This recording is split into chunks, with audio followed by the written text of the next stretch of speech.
9. Ignition sequence. We choose to go to the moon in this decade and do the other things, not because they are easy, but because they are hard. One small step for man, one giant leap for mankind. 1, 0, and liftoff. And mission complete, Houston. After serving the world for over 30 years, the space shuttle's earned its place in history and it's come to a final stop.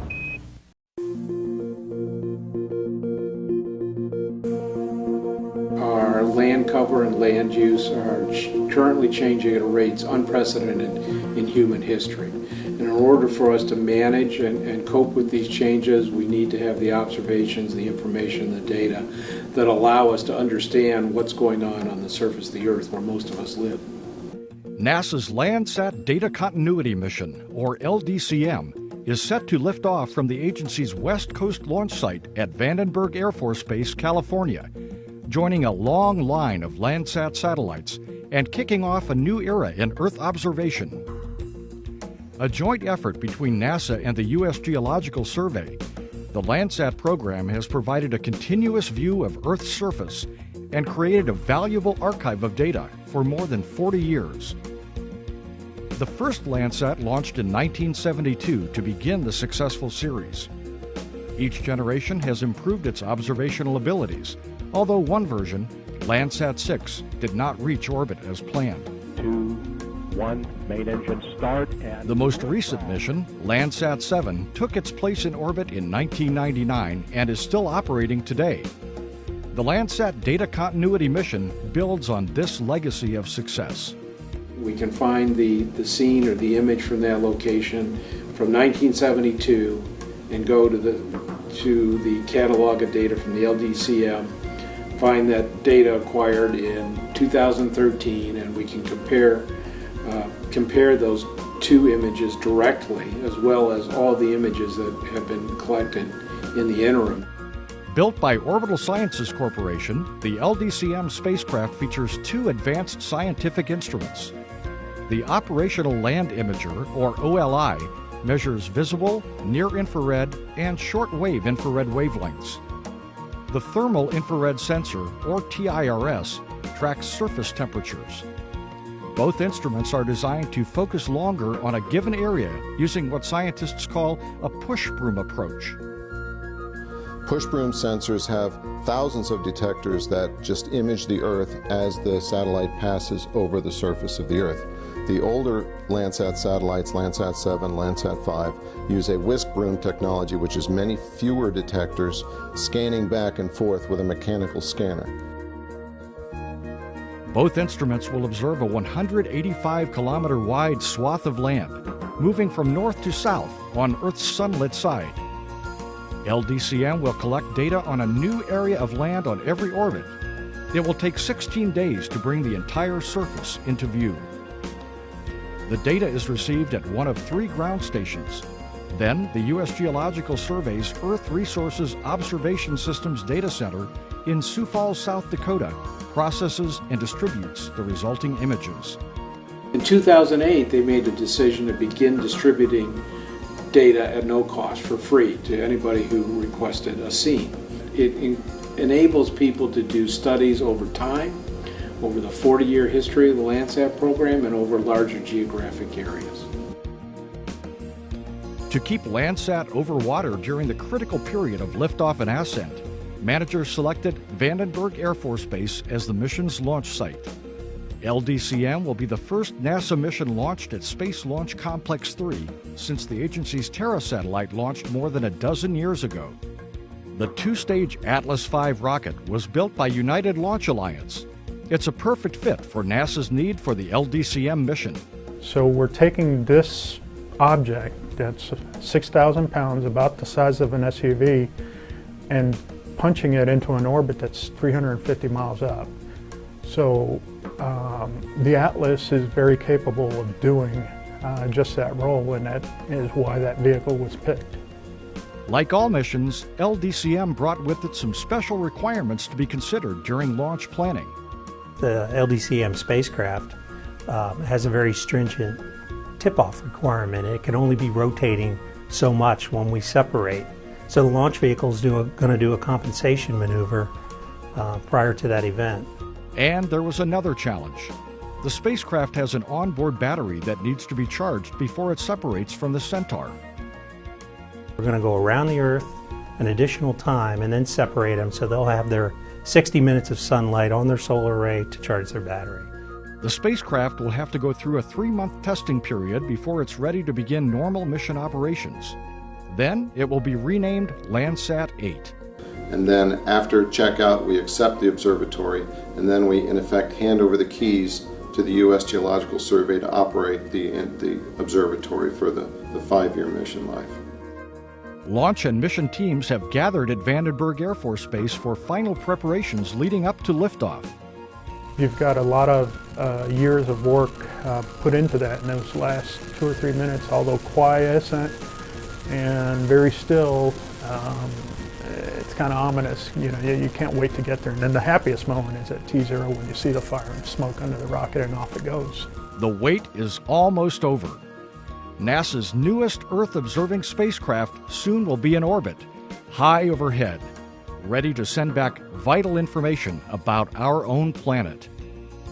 The data is used by thousands of users all over the world, and to me that's very rewarding to work with such a great team of people on a mission that really does affect people's lives.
From Vandenberg Air Force Base in California, this is Atlas Launch Control at T-minus 2 hours, 5 minutes, 28 seconds, and counting.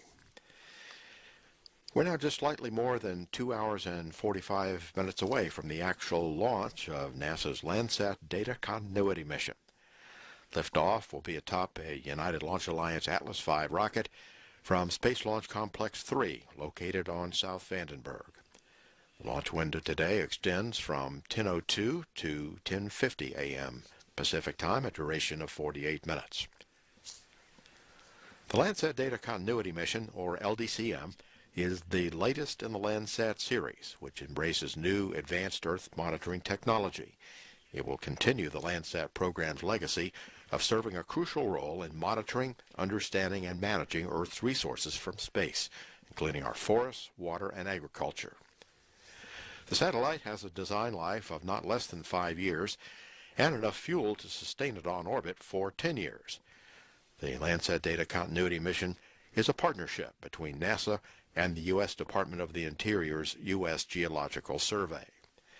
After 3 months of checkout by NASA, the observatory will be turned over to USGS for operation and will assume the new designation of Landsat 8. We've just completed a weather briefing to the launch team, and our forecast continues to be very favorable. Right now, there is still a 0% chance of not meeting our launch weather criteria today. The temperature at launch time is forecast to be near 43 degrees with a relative humidity of 89% and wind at approximately 5 knots. No significant clouds or weather. Fog is remaining offshore, and there's nothing on the radar.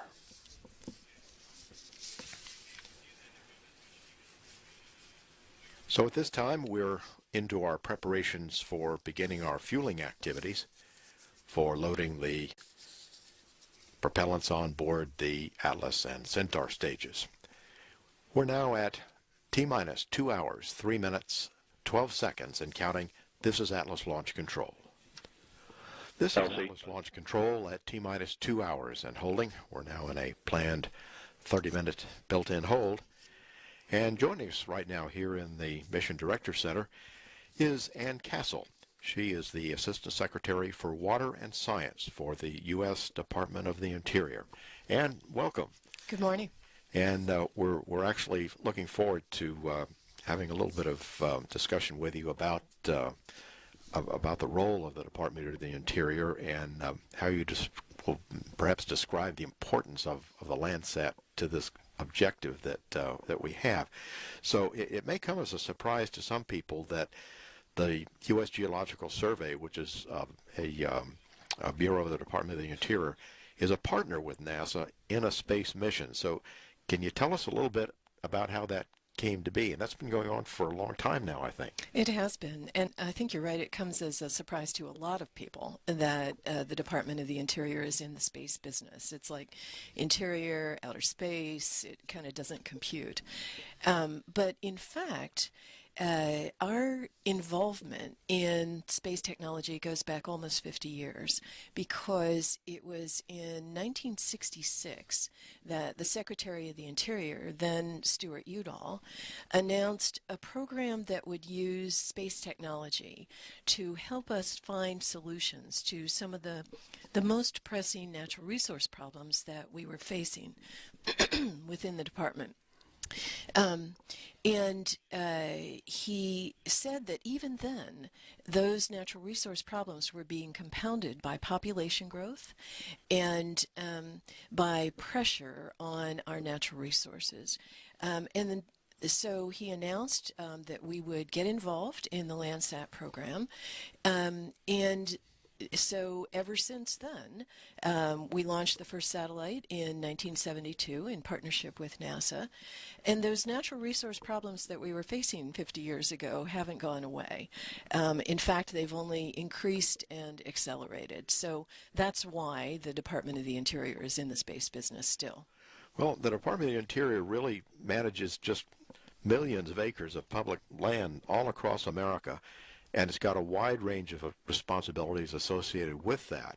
So tell us a little bit, how does Landsat help Interior carry out its overall mission for that?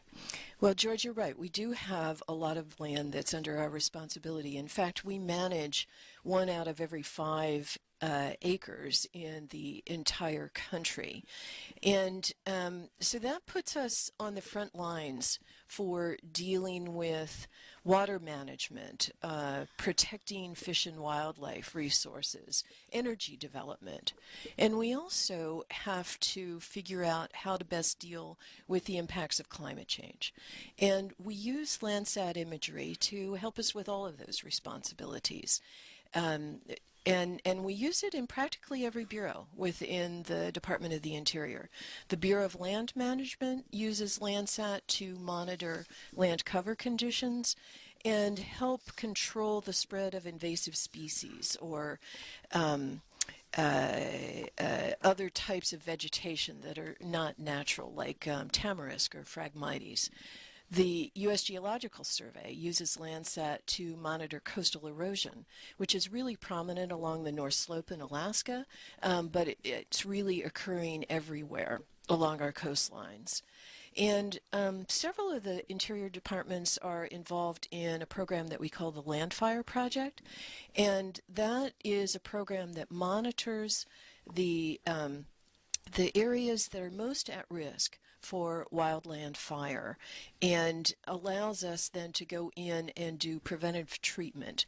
That kind of proactive approach to wildland fire can save us a lot of money, and it also helps us reduce the risk to firefighters. So we're continuing to use Landsat. It really is our premier tool for dealing with these kinds of natural resource issues. Well, beyond the Department of the Interior, how would you describe the global importance of Landsat? Well, Landsat has become a resource that is used by researchers and scientists all around the world. Obviously, the population of the Earth is growing. We've now got over 8 million people on the planet. We're projected to reach 9 million as early as 2025. That's only 12 years from now.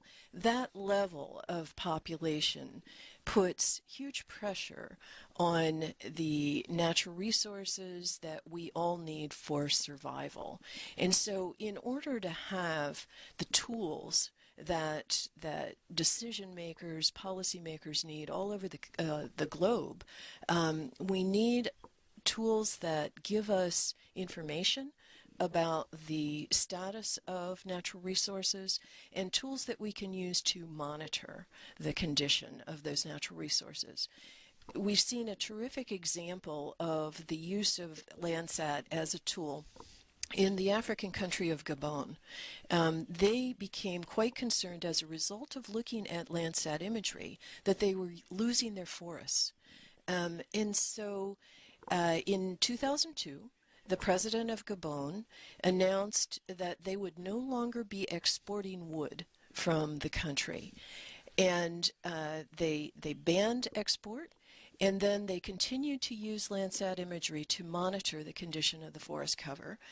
10 years later, they found that forest cover had actually increased in Gabon from 85% to 88%. So they used Landsat to identify the problem. They put a fix into place, and then they used Landsat to monitor how well the fix was working. So that's a great example. One other thing that I think Landsat does that's of global importance stems from the free data policy. Because Landsat data is disseminated free of charge, that means that scientists and researchers all over the world have the same common record to work from. And that gives us the ability to leverage our resources. It's like having a free library card to the world's most extensive library. That free data policy also plays a significant role in creating transparency in repressive regimes where information's not readily available or it may be controlled by the government. So we think that it's a policy of data democracy. Well, Ann, thank you very much. And I know that certainly will have a personal meaning for you when you see that launch this morning when the Atlas takes off. So thank you very much for coming by and talking with us and giving some nice insight about the significance of the Landsat program. Thank you, George. My pleasure. And we're now at T-minus 2 hours and holding, continuing in this planned built-in hold. This is Atlas Launch Control.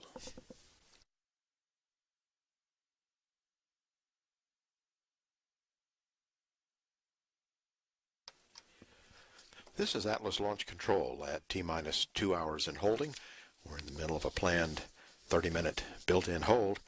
Joining us now here in the Mission Director Center at the Public Affairs Console is Marcia McNutt. She is the Director of the U.S. Geological Survey. Marcia, welcome.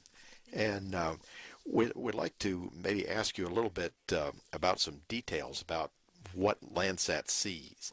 It supplies moderate resolution imagery, which is really not sharp enough to see like an individual car or a house or something like that. Why is that a good thing? Why not use a sharper camera?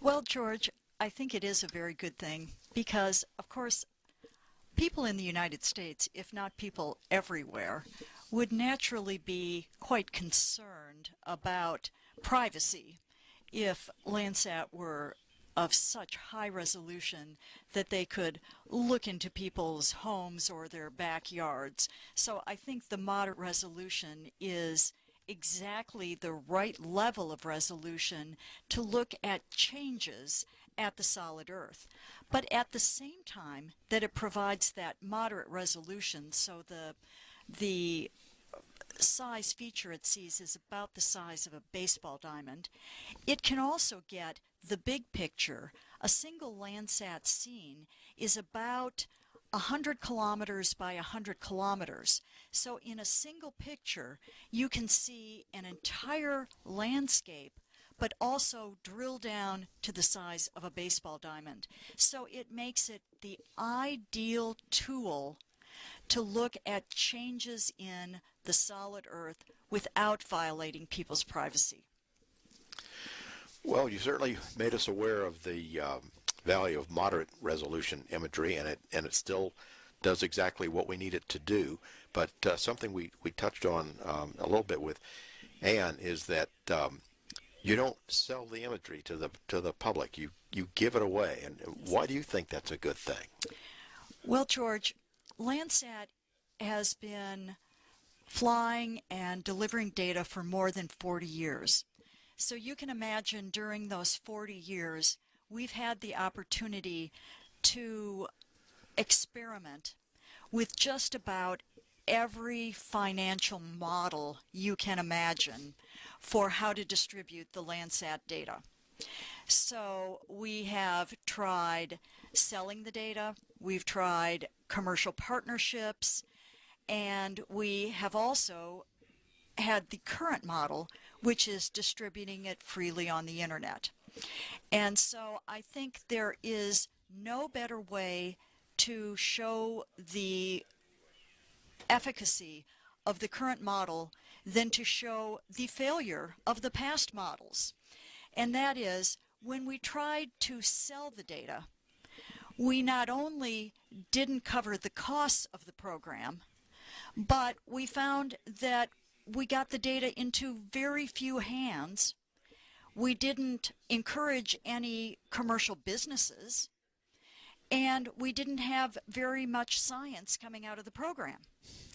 By giving the data away, not only did we spawn a number of businesses, but we are distributing millions of Landsat scenes and having immense success with the use of Landsat. And I think you could compare the current model with a Landsat equivalent to the National Weather Service.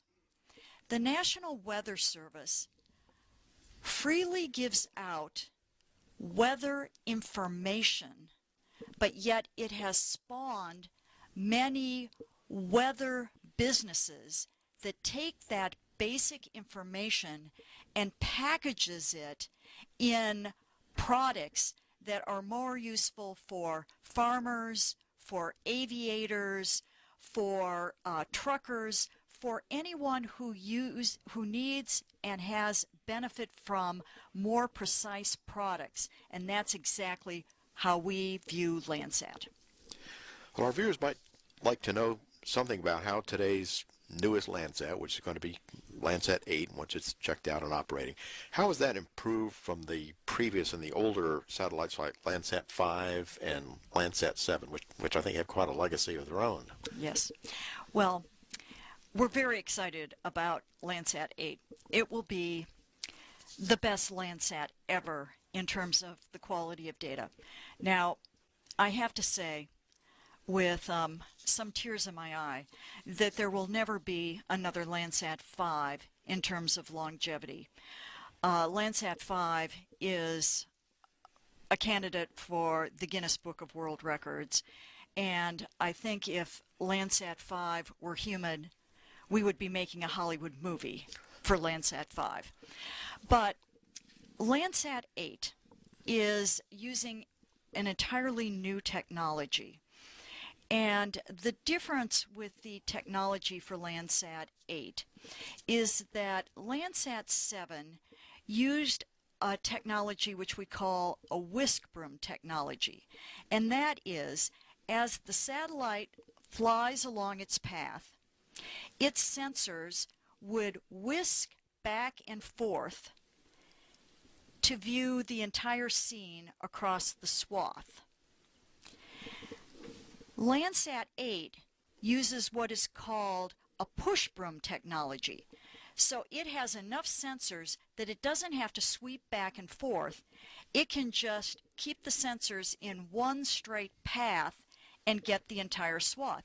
So the difference is, let's suppose, George, I'm in a crowd and I'm looking for you.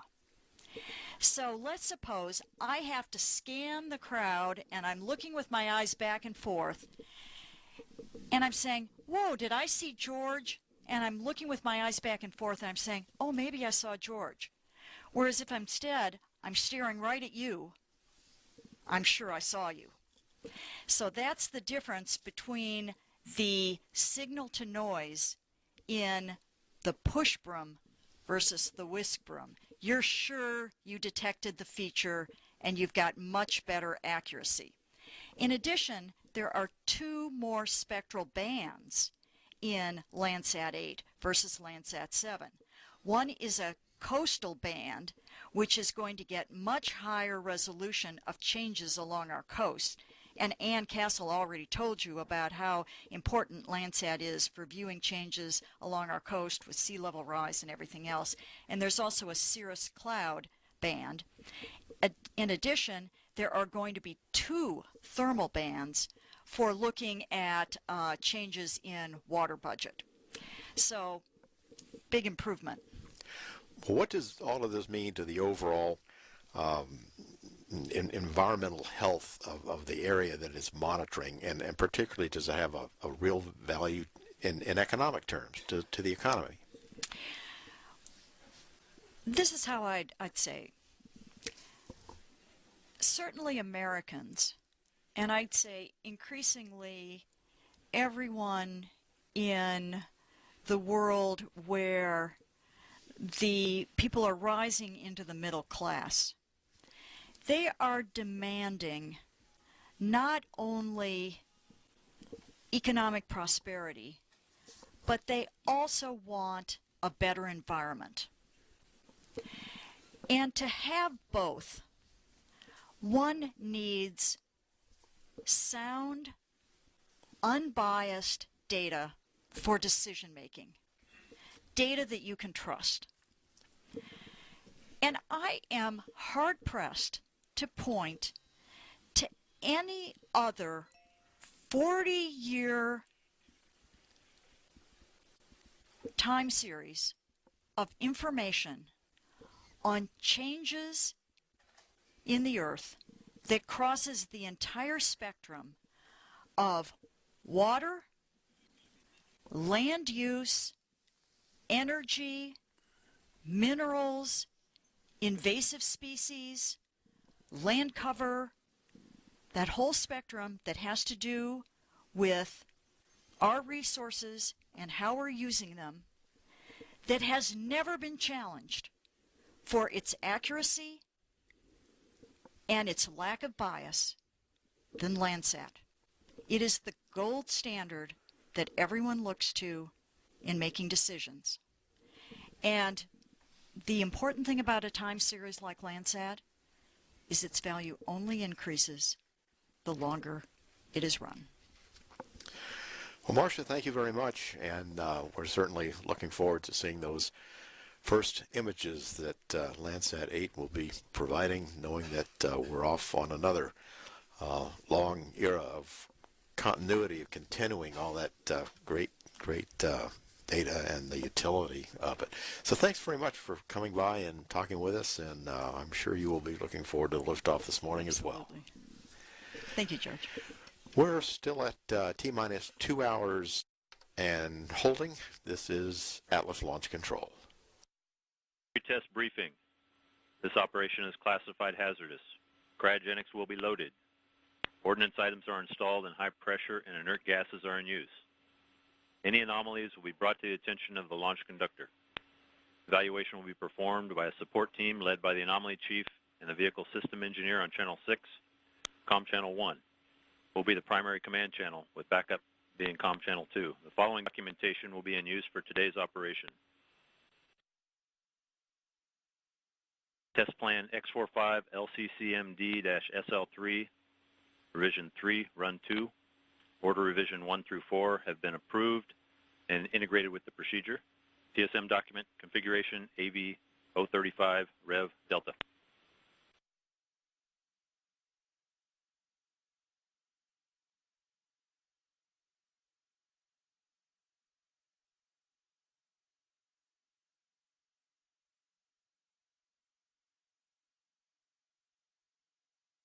Readiness poll for cryogenic tanking.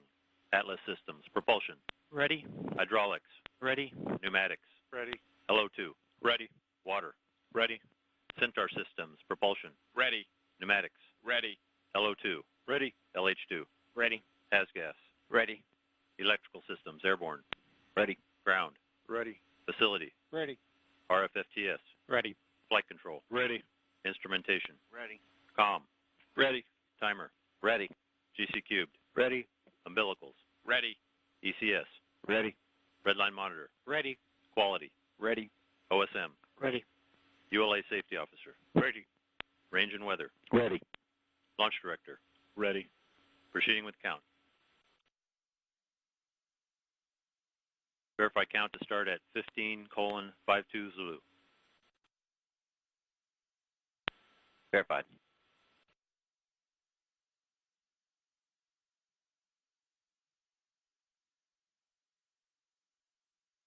T0 is set for 1802 Zulu. Set count to start at 15:52 Zulu. Roger.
On my mark, the time will be T-minus 2 hours and counting.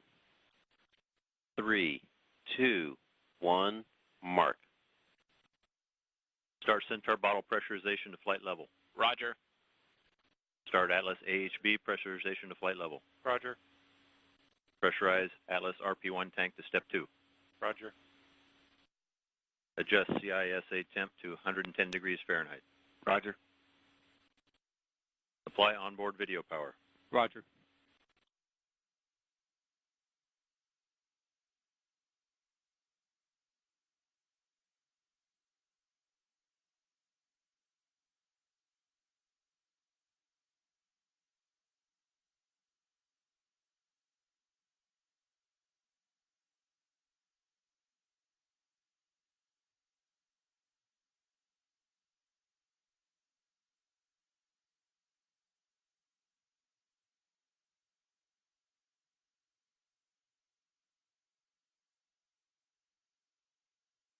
T-minus 1 hour, 59 minutes.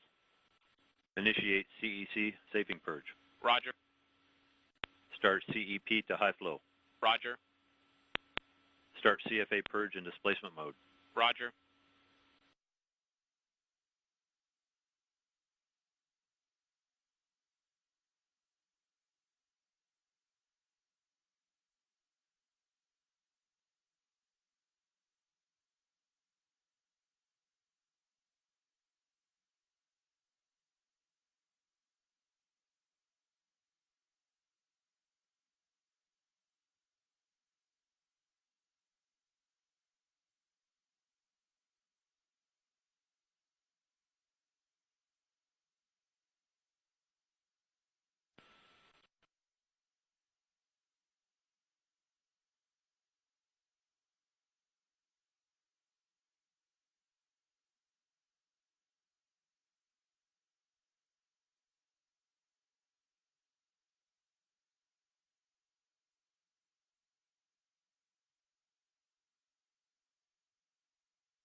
Command transmitters configured for FTS cycle test.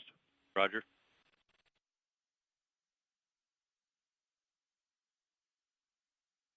Perform FTS cycle test. Roger.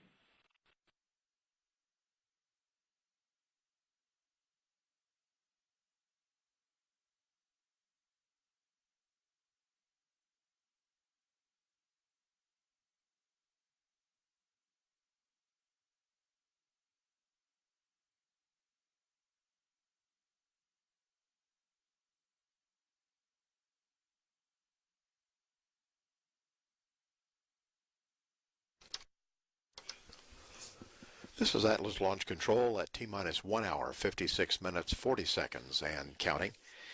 This will be the 36th launch of a United Launch Alliance Atlas V rocket, the 6th Atlas V from Vandenberg Air Force Base, and the 9th NASA mission to be launched aboard an Atlas V. After liftoff this morning, the rocket will initially head south along the Santa Barbara Channel and gradually turning southwesterly as it moves downrange on a 186.4 degree launch azimuth over the Pacific Ocean. The Landsat Data Continuity Mission satellite was built for NASA by Orbital Sciences Corporation with the instruments built by Ball Aerospace and NASA's Goddard Space Flight Center. The spacecraft weighs 6,100 pounds, it's 10 by 10 by 16 feet tall, and it has a field of view of 115 miles. At T-minus 1 hour, 55 minutes, 36 seconds and counting, this is Atlas Launch Control.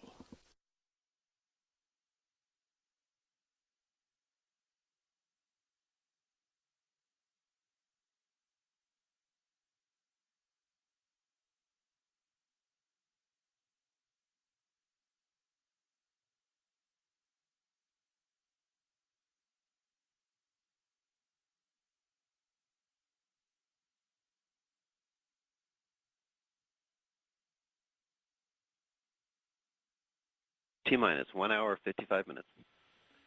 Verify solar radiation monitoring is active with LWO. Roger.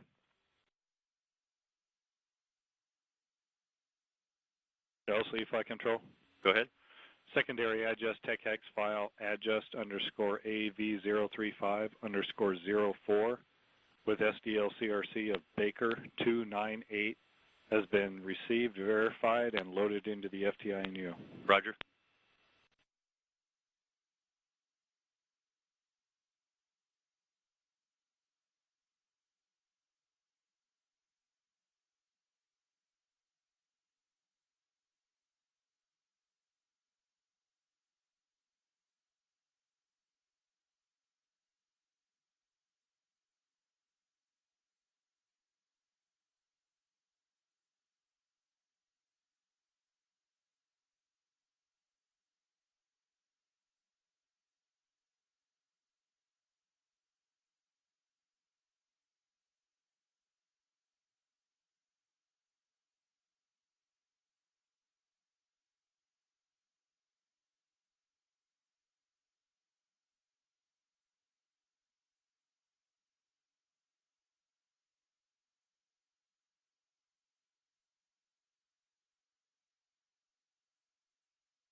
This is Atlas Launch Control, T-minus 1 hour, 52 minutes, and counting.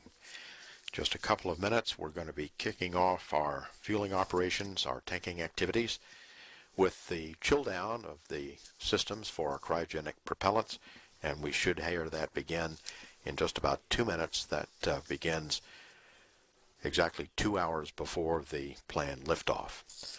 Our weather forecast continues to be very favorable. We have a 0% chance of not meeting our launch weather criteria. A little bit of fog, but it's offshore. Nothing on the radar. Mostly clear skies. No significant clouds or weather.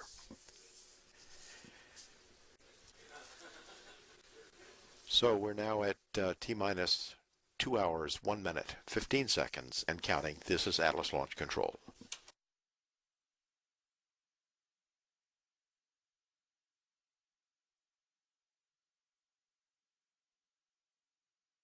T-minus 1 hour, 50 minutes. This is the LC on Countdown Net 1 with a comm check. STC. STC, loud and clear. SMD. SMD, read you loud and clear. NSC. NSC, loud and clear. NLM. NLM, I have you loud and clear. Roger. Centaur LO2 storage tank at chill down level.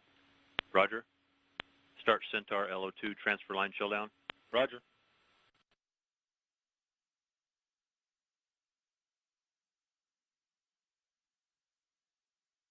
CFA purge and displacement mode. Roger. Start Atlas LO2 vaporizer pre-chill. Roger.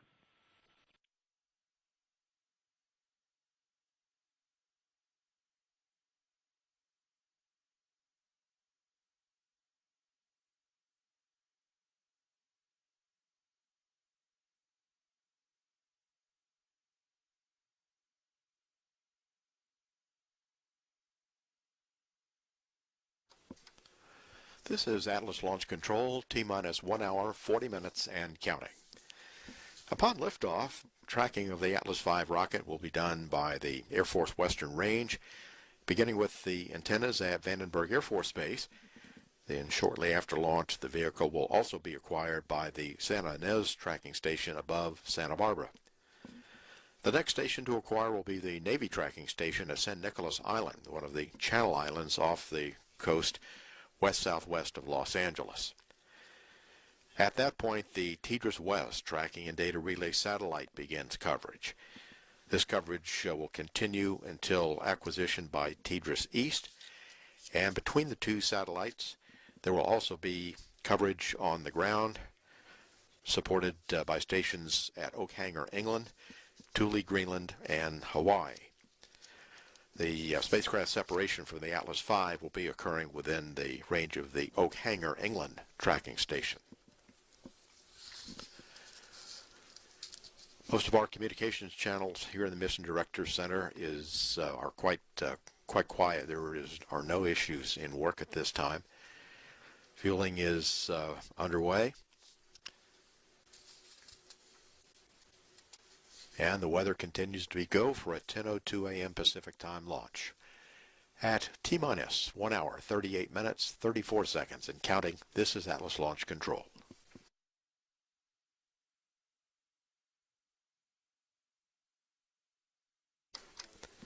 This is Atlas Launch Control, T-minus 1 hour, 32 minutes, 44 seconds, and counting.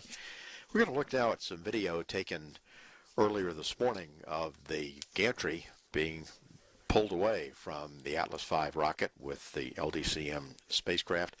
This was something that actually began while it was still dark at Vandenberg at about 5:22 a.m. this morning.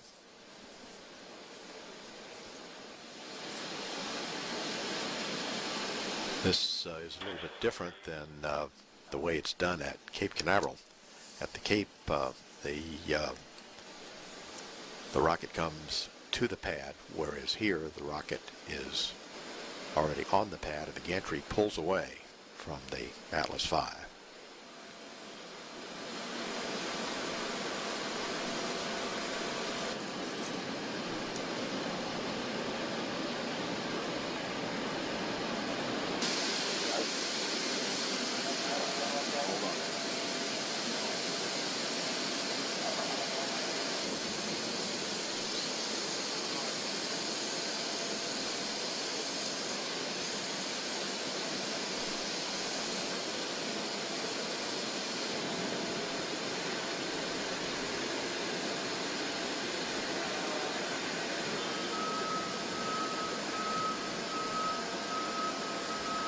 vehicle as we see it here is 192 feet tall.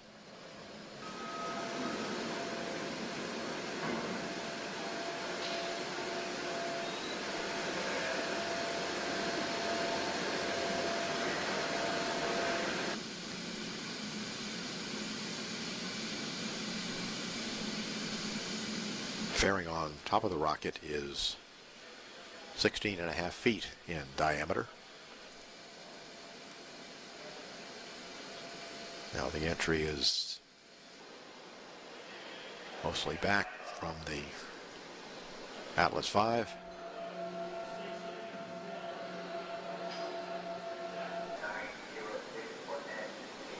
Which then led us right almost immediately after the gantry was pulled away into our fueling operations this morning.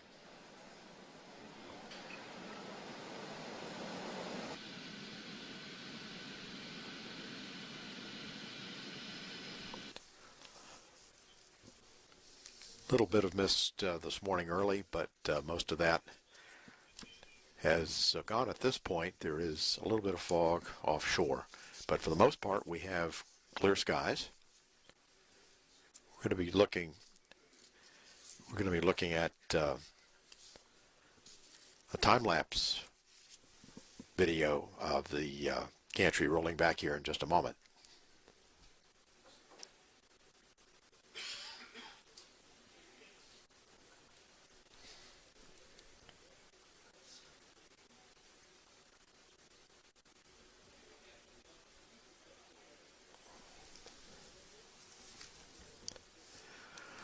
So there we have a live picture once again against a beautiful clear blue sky here at Vandenberg. Our fueling operations are continuing to go well, and we're at T-minus 1 hour, 29 minutes, 7 seconds and counting. This is Atlas Launch Control.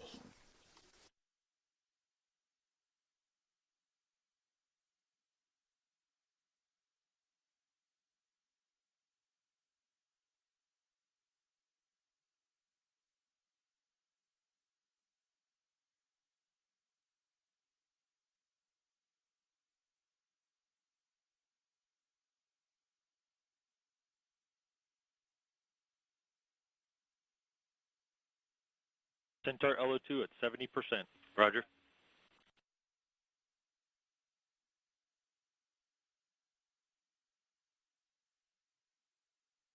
CFA Purge has been in displacement mode for over 25 minutes. Roger.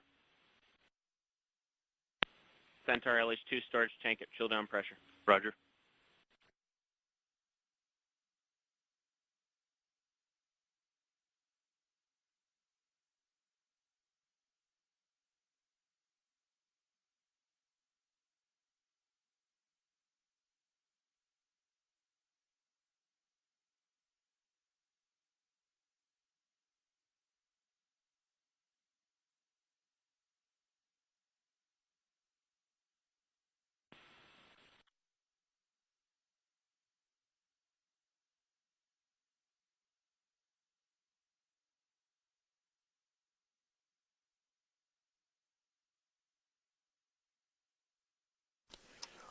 This is Atlas Launch Control at T-minus 1 hour, 21 minutes and 50 seconds. We're being joined now here in the Mission Director Center by Mike Miller, the Senior Vice President for Science and Environmental Programs for Orbital Sciences Corporation. Mike, the spacecraft that we're launching today, about when did Orbital start building this? Our Gilbert division near Phoenix, Arizona, started this in the April of 2008 timeframe. So it's been nearly 5 years we've been working on this. Well, I think some of the orbital people are, have been associated with Landsat for a while, actually. Yeah, I'm actually one of those. Actually, early in my career, I started off as an early engineer working on Landsat 4 and Landsat 5. And I'm proud to say that one of the reasons why Landsat 5 stuck around so long was we put an extra fuel tank inside of the spacecraft. That was one of my first tasks as an early mechanical engineer. Well, we've got some video now of some of the spacecraft processing that was going on out here at Vandenberg leading up to our launch today. So if you could tell us what we're seeing. Sure, love to. This is actually a shot showing the shipping container as it arrived here at the Astrotech facility at Vandenberg. That's the hard cover being removed, and then you can see a frame that's around the horizontal satellite underneath that big black cover, covering it for contamination control. It's moved off to the side in preparation for a number of tests that we perform. This shows the full satellite with the bus underneath. We call it the spacecraft bus underneath.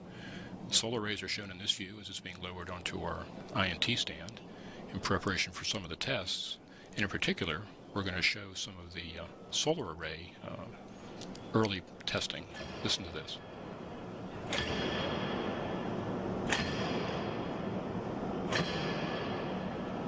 With this, you see we've actually released 4 individual bolts that allow for the solar array to come away slightly from the spacecraft, verifying the operation.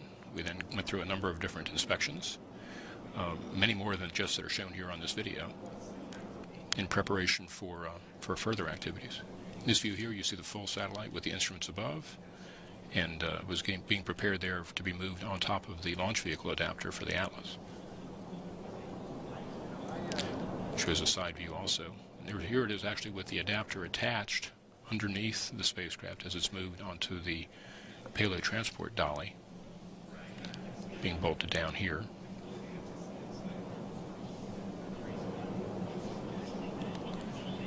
And next you see one of the fairing halves for the nose cone on top of the rocket being positioned.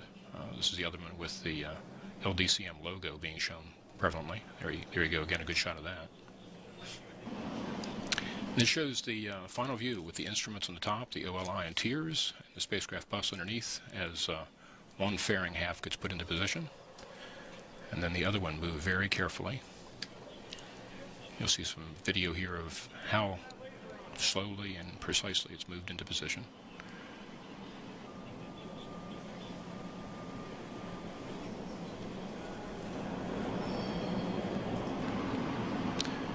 Then it's covered underneath to protect it. The entire assembly is lifted onto a larger transport dolly. So the entire payload element is lifted up on top of a truck, effectively, and it's able to be moved over to the launch pad. This shows that move from the north base here at Vandenberg to where it is today on the south base at Slick 3. Well, tell us about the instruments. Who built the instruments that are actually on the satellite? Well, there are 2 instruments. The operational land imager was developed by Ball Aerospace in Boulder, Colorado, and the thermal infrared sensor was developed at Goddard Space Flight Center in Greenbelt, Maryland. And then Orbital built the satellite where? And did you integrate the instruments in that same location? Yeah, we built the satellite bus, or spacecraft as we call it, and then did all the integration of the observatory at Gilbert, Arizona, our facility there, just outside of Phoenix. Well, Mike, thank you very much, and I'm sure you'll be very interested in about, I don't know, the first 10 minutes or so after spacecraft separation today. We'll be very interested. I'll actually be listening to our control center. The control center team is out at Greenbelt, Maryland, where they're watching all of the telemetry that they can see now. And then we'll likewise be seeing telemetry from there back here so that we can stay informed with what's going on. Mike, thanks very much. And in the countdown right now, we've got about 10% liquid oxygen on the Atlas. The Centaur has 90% liquid oxygen on board. And the countdown continues to go smoothly. Nothing more than just routine discussion on our communications channels as the launch team runs through the countdown procedure. But we can see that the rocket now is beginning to huff and puff away. So we're at T-minus 1 hour, 16 minutes, 16 seconds, and counting. This is Atlas Launch Control.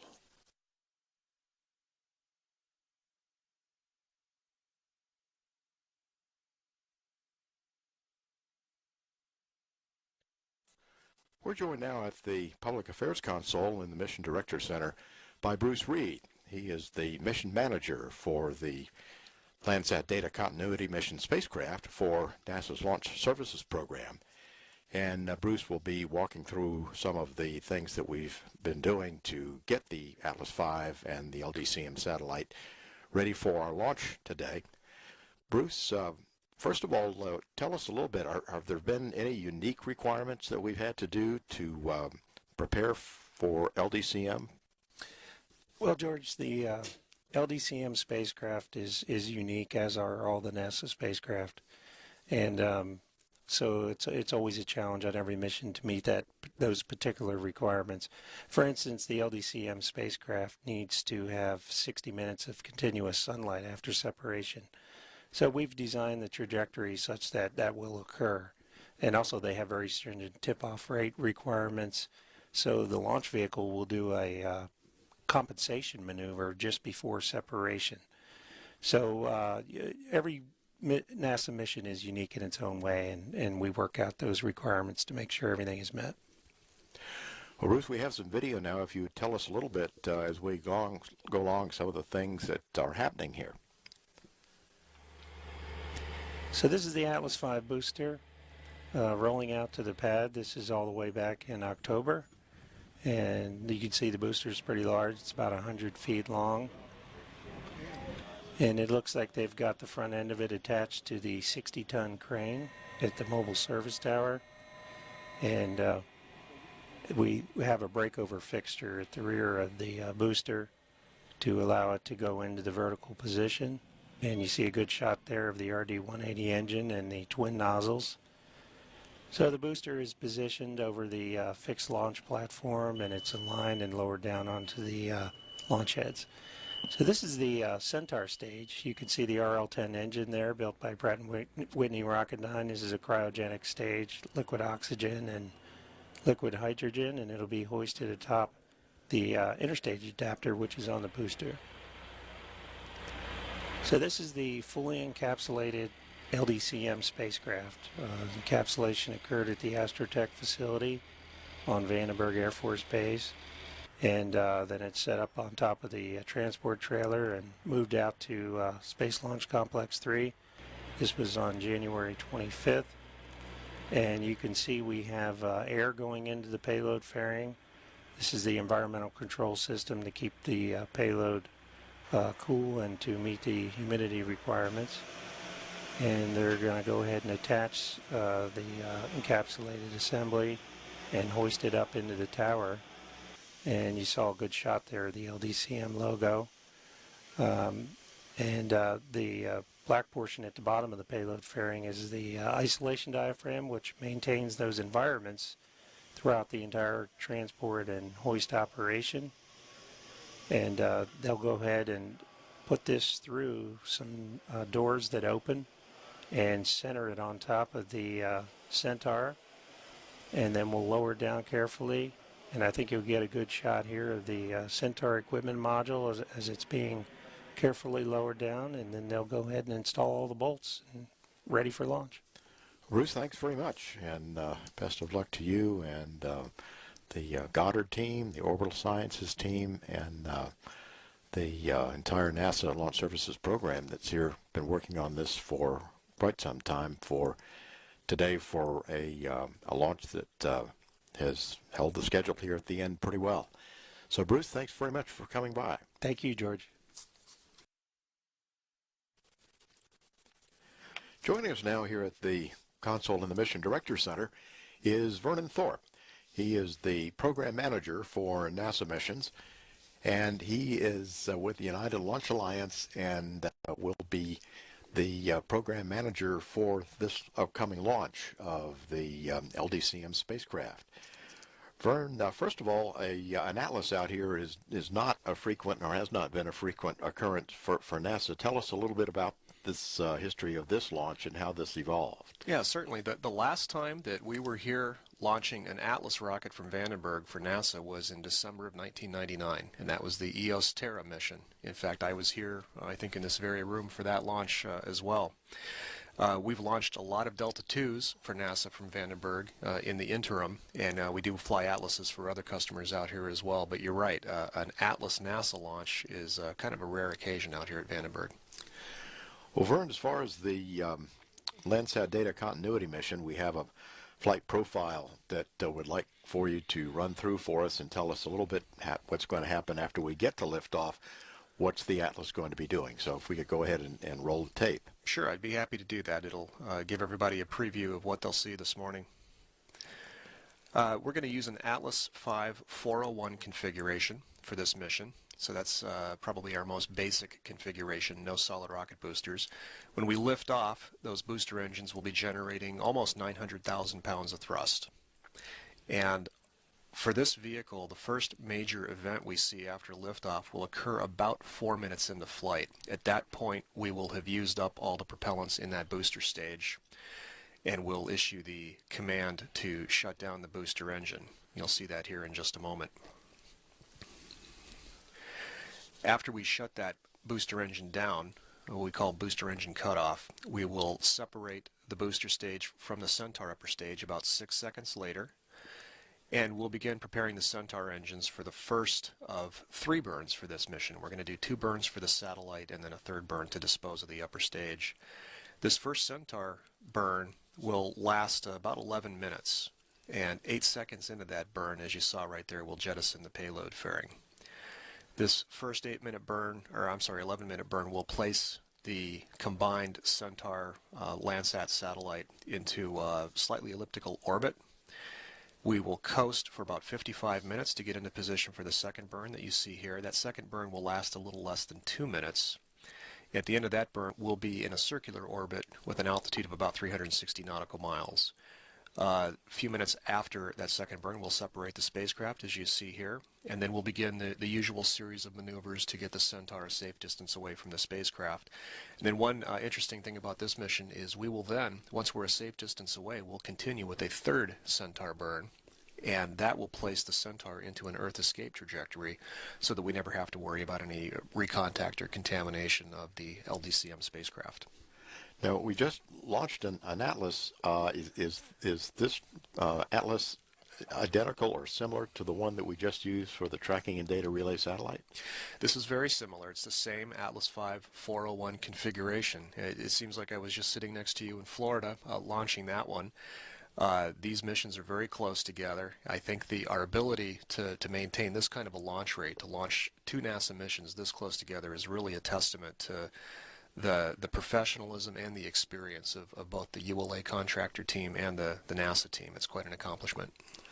Well, Vern, thanks very much, and we're looking forward to another Atlas launch very shortly. Thanks very much for coming by. My pleasure.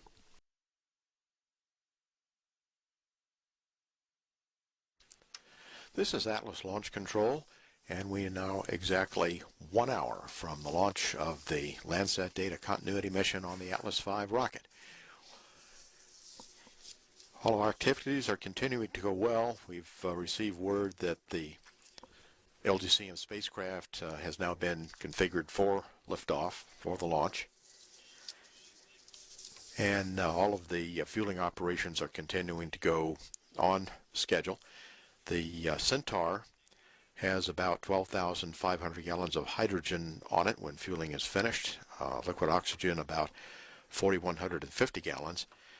And the Atlas will have about 48,860 gallons of liquid oxygen, and then there's also about 25,500 gallons of RP1 fuel, which is a highly refined kerosene.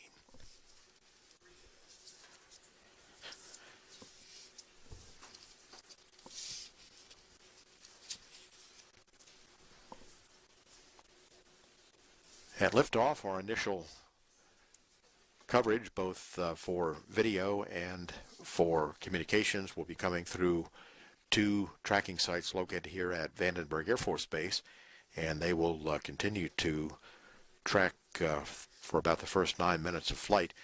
Also downrange, a tracking station at San Nicolas Island in the Pacific, also still in the Channel Islands, off the coast of Los Angeles, will begin acquiring the rocket and sending data back. We have 3 cameras on this rocket. As we've mentioned, there are 2 on the Atlas, one facing aft, one facing forward, and then there's also a camera on the Centaur, on the front of the Centaur facing forward.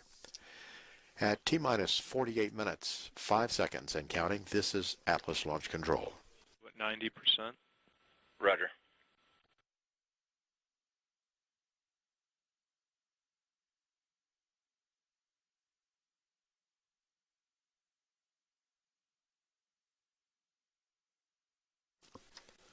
This is Atlas Launch Control, T-minus 27 minutes and counting. We're nearing the completion of our fueling activities for the Atlas V rocket.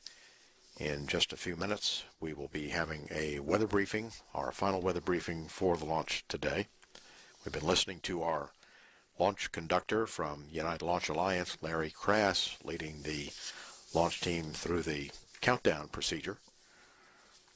And our NASA launch team has been monitoring the engineering channels and the spacecraft channels for the status and readiness to launch, which they will be reporting on shortly. The spacecraft has been configured for launch and is working no issues. So at this time, we're still on schedule for a 10:02 a.m. launch this morning. At T-minus 26 minutes, 6 seconds and counting, this is Atlas Launch Control. This is Atlas Launch Control, T-minus 21 minutes, 20 seconds and counting. Coming up in about another minute and a half, we will have our final weather briefing from First Lieutenant Jennifer Kelly from the Air Force here at Vandenberg Air Force Base in the weather office. And that will be our final weather briefing for the countdown.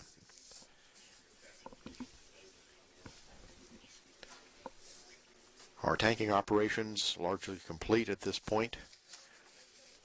Next major activity will be placing the spacecraft on in terminal tower just before we go into the terminal countdown sequence at T-minus 4. We do have a 10-minute built-in hold remaining at T-minus 4 minutes. At T-minus 20 minutes, 25 seconds and counting, this is Atlas Launch Control.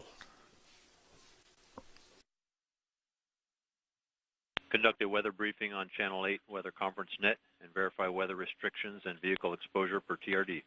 Roger.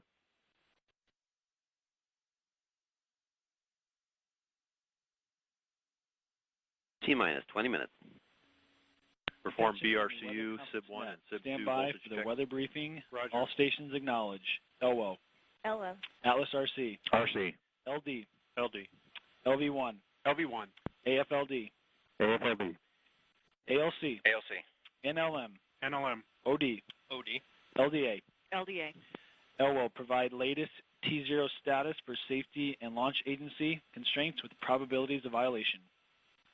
This is the LO. Currently we are green. The overall probability of violation for T0 through end of window is 0% with no areas for concern. POV for 24-hour scrub is 0% with no areas for concern. This concludes my brief.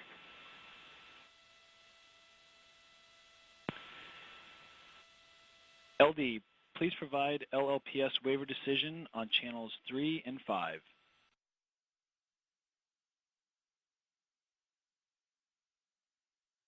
T-minus 19. Perform RD-180 transducer converter calibration. Roger.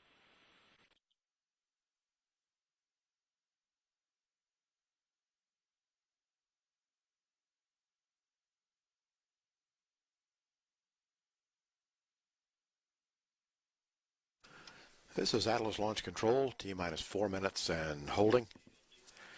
In just a moment, we'll hear Larry Crass, the launch conductor, come up and conduct his final poll of the launch team. There's also just been direction given to transfer the LDCM spacecraft to internal power. At T-minus 4 minutes and holding, this is Atlas Launch Control.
Status check to proceed with terminal count. Atlas Systems, propulsion. Go. Hydraulics. Go. Pneumatics. Go. LO2. Go. Water. Go. Centaur Systems, propulsion. Go. Pneumatics. Go. LO2. Go. LH2. Go. Gas. Go. Electrical Systems, airborne. Go. Ground. Go. Facility. Go. RFFTS. Go. Flight control. Go. Instrumentation. Go. COM. Go. Timer. Go. GC cubed. Go. Umbilicals. Go. ECS. Go. Redline monitor. Go. Quality. Go. OSM. Go. ULA safety officer. Go. Range weather and clear to proceed. Go. Launch director. LC, this is LD. You have permission to launch. Proceeding with count. T0 is planned for 18:02 Zulu. Set count to start at 17:58 Zulu. Roger. T0 is set for 1802 Zulu. Count will start at 1758 Zulu.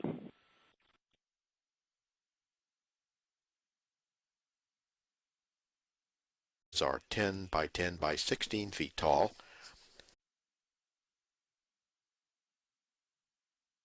ECM is on internal power and ready for launch. This is Atlas Launch Control, T-minus 4 minutes and holding. We have confirmation now that LDCM is on internal power.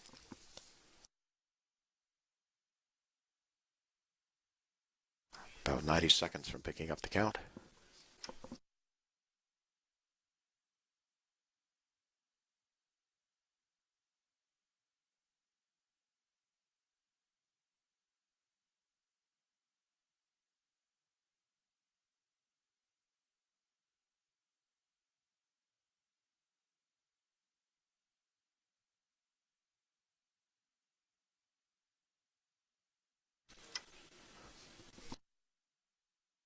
Roger.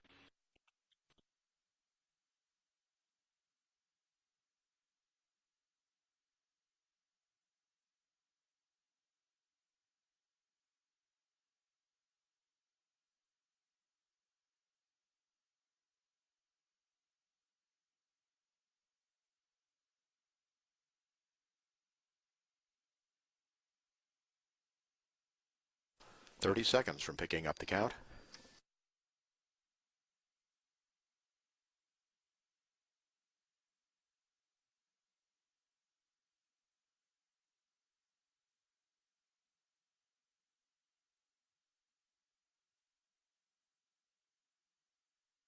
Picking On up my in mark, 10 the seconds. time will be T-minus 4 minutes and counting. 3, 2, 1, mark.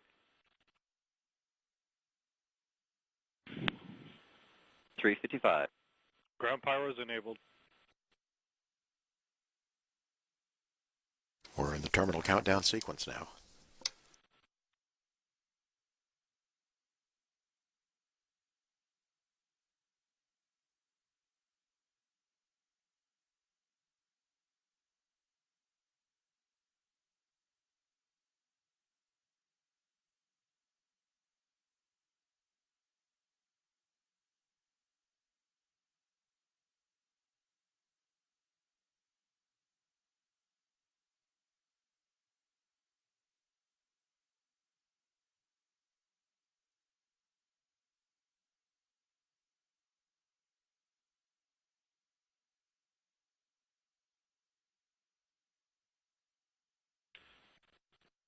Three minutes.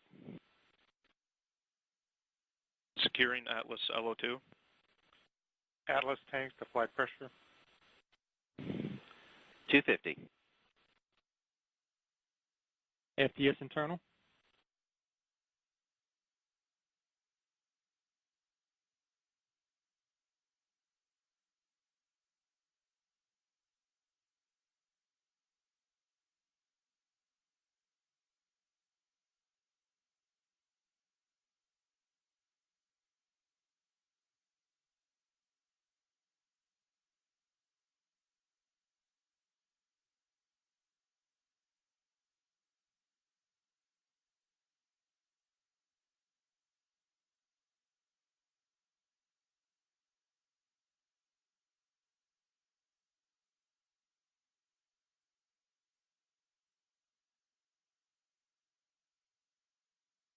159.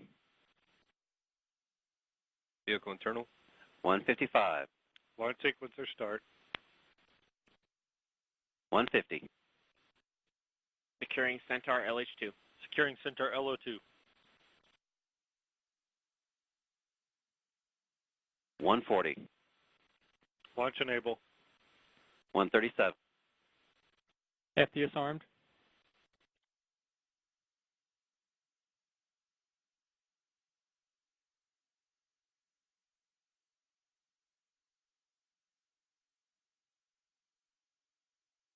120.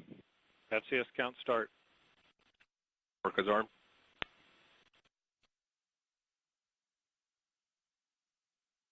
110. Vent valves locked.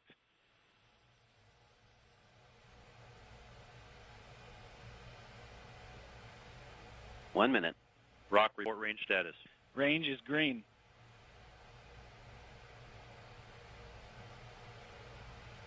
Stable at step 3.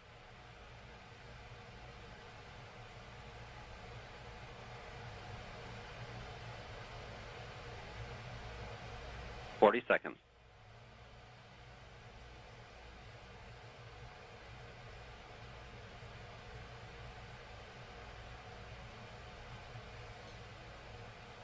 $28. 25. Status check. Go Atlas. Go Centaur. Go LDCM.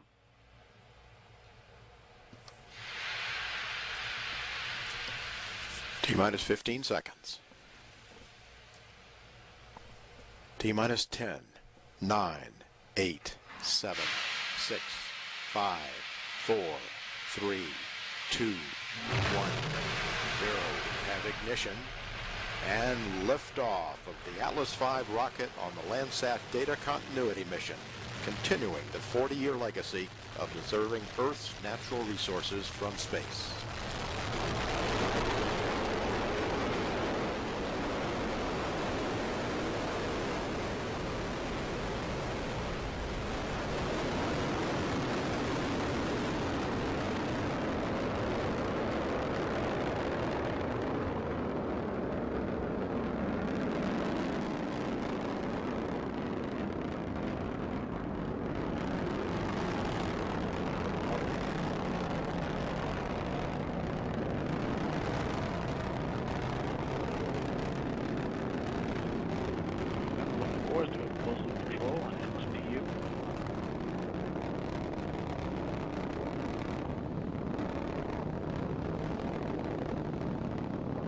And we're in closed loop control. Mixture ratio is being controlled as expected. Engine continues to operate normally, seeing minor changes in the change in mixture ratio as expected. Vehicle rates look good. Engine is burning normally. And LDCM is now supersonic, coming up on max Q. And we've now passed through the region of max dynamic pressure.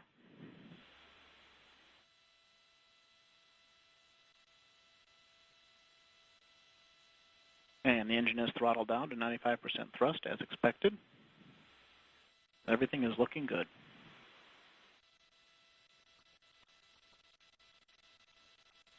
And the vehicle is now 13 miles in altitude, 6 miles downrange, traveling at 1,700 miles per hour.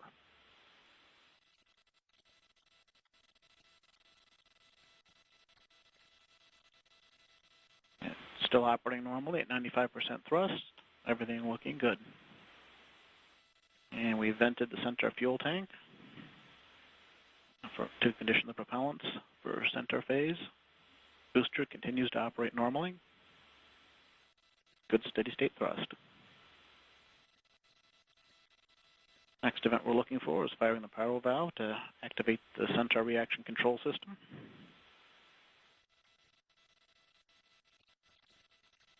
And we fired that valve. Loop pressure coming up, everything looking good. And engine's operating normally. Vehicle's accelerating smoothly. 3.3 Gs.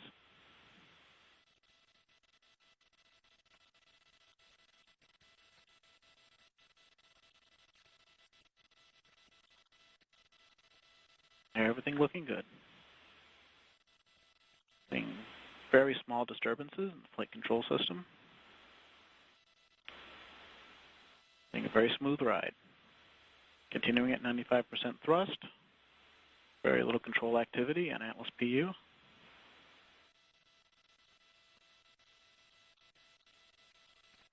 And the vehicle is now 25% of liftoff weight.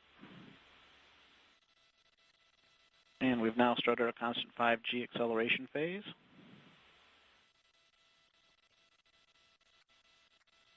And we fired the pogo bleed valve. And you start a boost phase chill. Everything's reacting. We're now at 4.6 G limiting. PU's open loop. Coming up on booster engine cutoff. We have BECO, we have staging, ignition,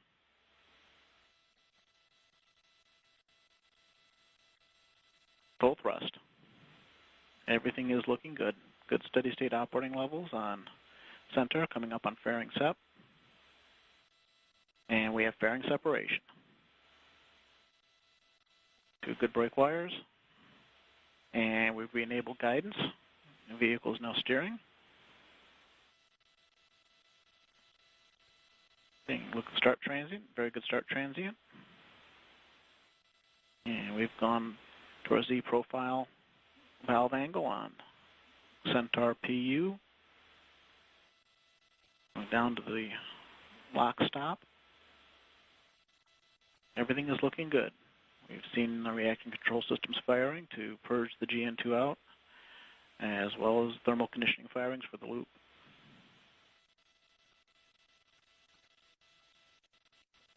And seeing very good steady state operating levels for the Centaur main engine. Vehicle is flying very smooth.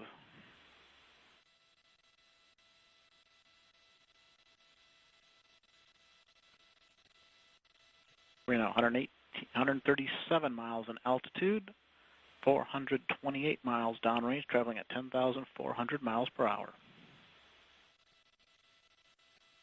Everything is looking good.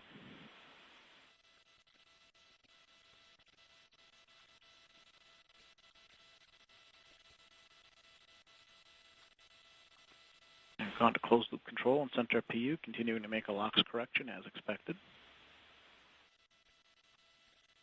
RL10 continues to operate normally.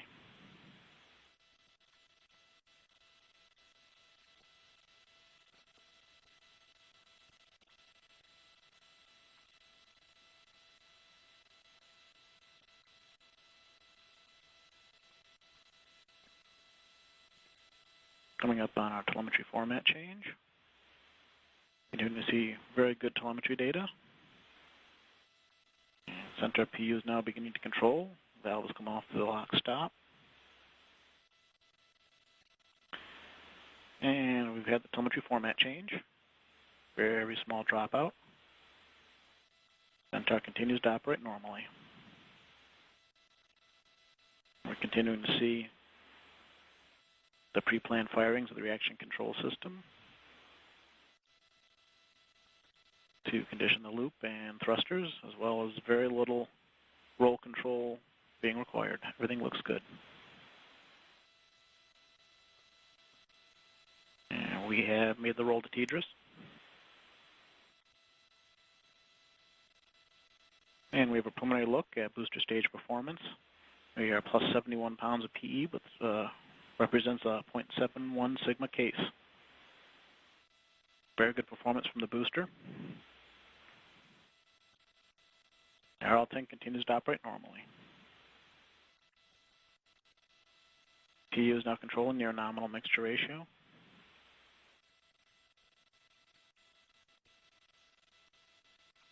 Engine operating parameters look good.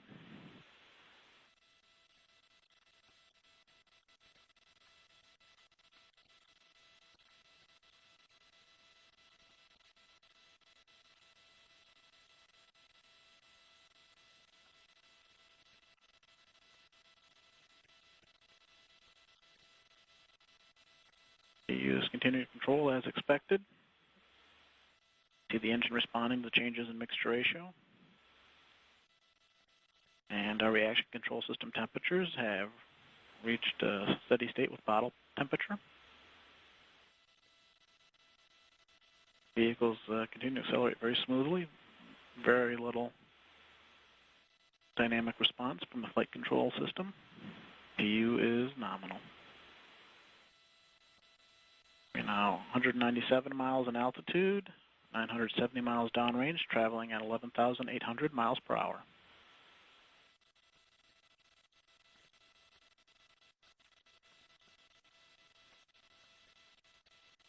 And a quick look at our trajectory performance. We are flying right down our predicted trajectory.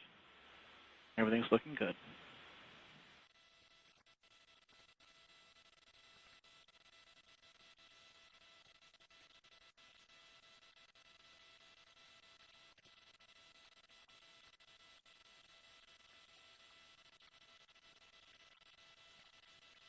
And we have safety FTS system. And vehicles now maneuvering for RAN steering as expected. Seeing the appropriate response and body rates. Center main engine is operating normally.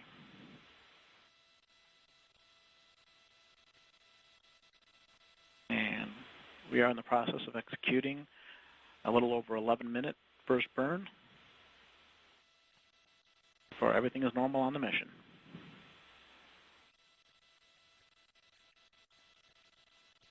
Use controlling right at our nominal MR. And vehicle rates have stabilized out, continuing to accelerate smoothly.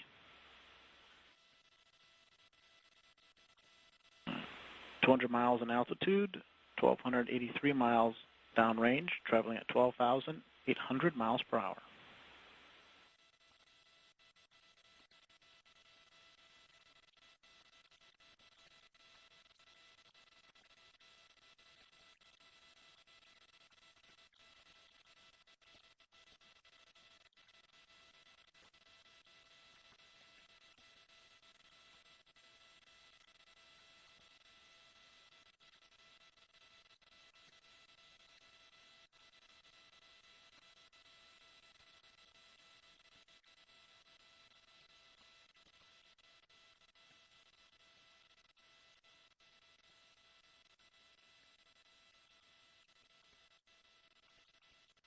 And everything continues to operate normally.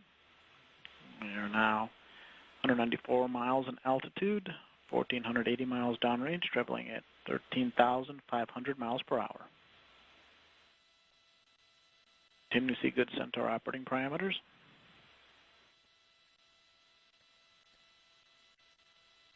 And PU is controlling nicely. Seeing our periodic firings in the reaction control system as expected. Turbine inlet temp, right where we expect it to be. Everything is nominal.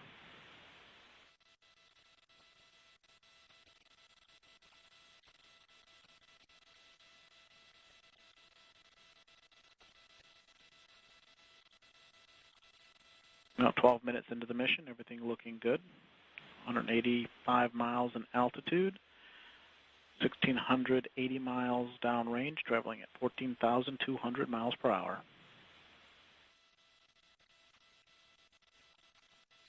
Engines operating normally.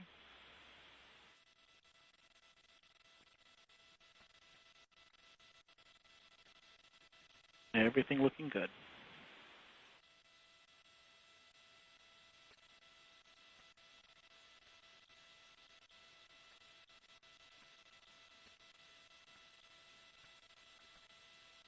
And PU control has been very stable near nominal mixture ratio.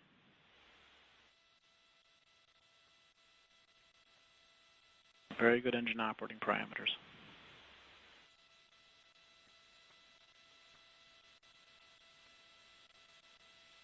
Hydrogen system performance has been excellent thus far. We continue to receive very good telemetry data.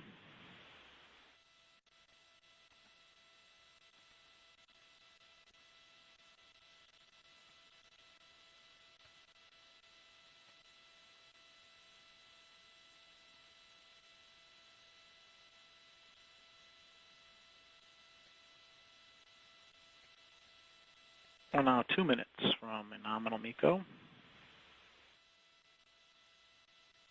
Engine continues to operate normally.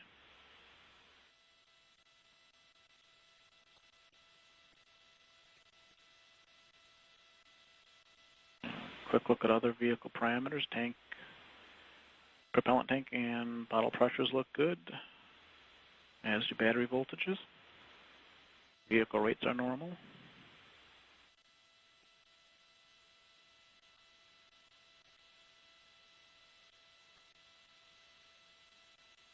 Everything continues to look good.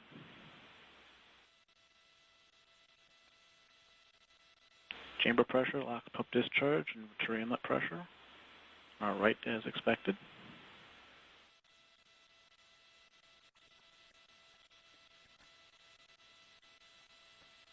Active PU control looks good.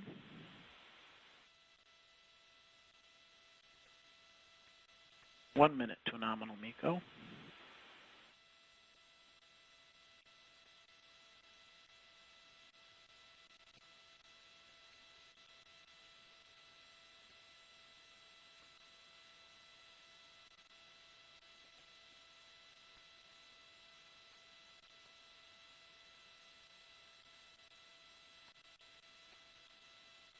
Thirty seconds to nominal MECO. Everything looks good.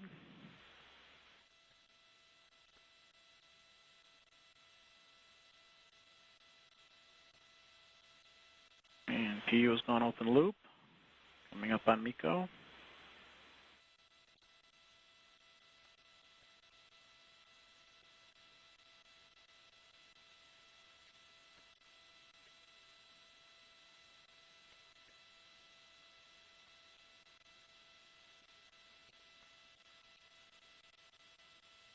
Cutoff. Center main engine has shut down. Shutdown signatures are normal. 4S engines are on.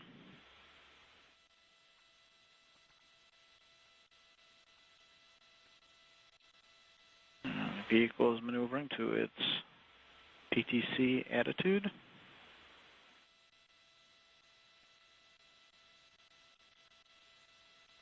And we are starting our spin up and roll. We've completed that. We're now maintaining a 1 degree per second PTC roll, continuing to see normal settling. This will be a 55-minute coast for our second burn.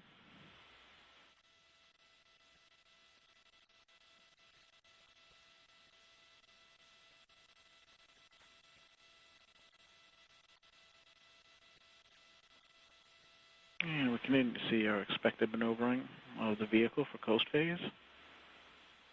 Taking a quick look at bus and battery voltages, looking good, as our storage bottle pressures and tank pressures.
And we've just passed through 18 minutes into the mission, everything looking good. We are coasting following a very good first burn of Centaur.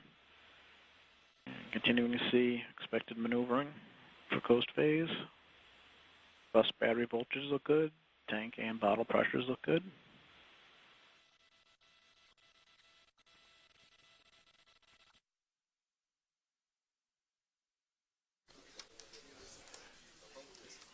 And for an official liftoff time, we have 10:02:00 decimal 536. 10:02:00 decimal 536 was our official liftoff time for the Atlas V with LDCM.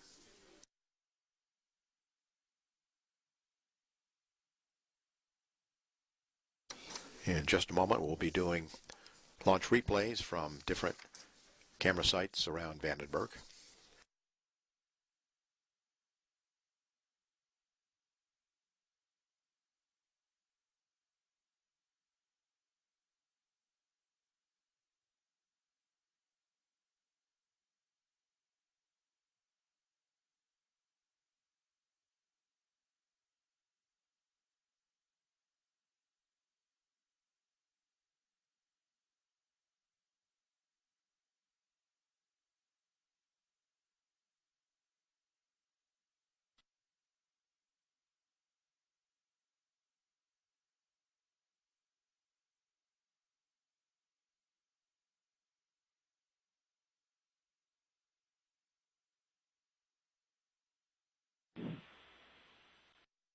Passing through 20 minutes into the mission, everything continues to look good.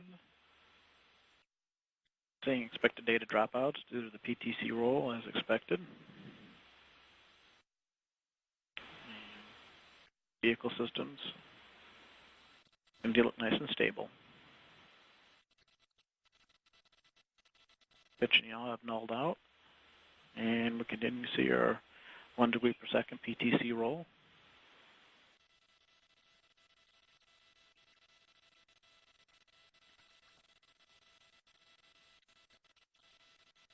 And we have switched off C-band transponder right on time. We are also changing our duty cycle on the reaction control system. It switched in a little while back. We are ramping down to 12.5% duty cycle.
And we do have our first look at our MECA 1 orbit. We are within 1 sigma in our orbital parameters. Everything is looking good.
passing through 24 minutes into the mission, everything continues to look good. Tank pressures, bottle pressures are normal. We're down to our 12% duty cycle on settling motors. Bus battery voltages look good. Nice 30-volt supply. Pitch and yaw are sitting right at 0, and we see our PTC roll. Everything looks good.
This is Atlas Launch Control. We're looking now at a view of the Earth that shows the ground track of the Atlas V rocket with LDCM. As we can see, it's moved considerably south over the Pacific Ocean.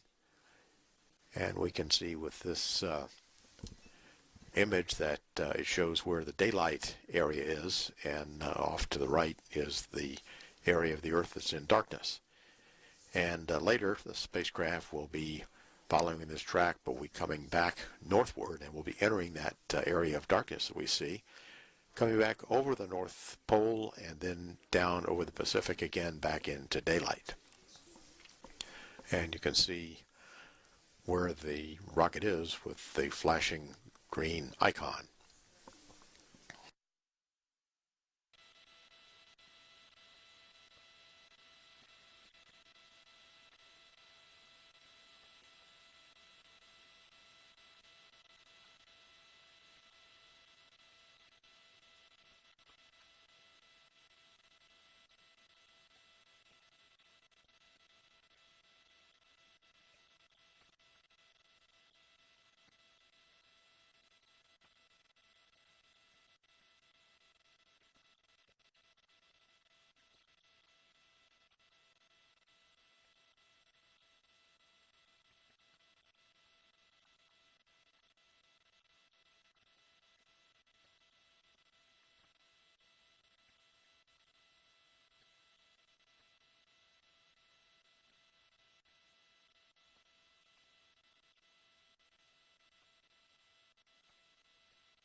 And we've passed through 30 minutes into the mission, no change in status, all systems looking good.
And the vehicle is in the process of a PTC roll reversal.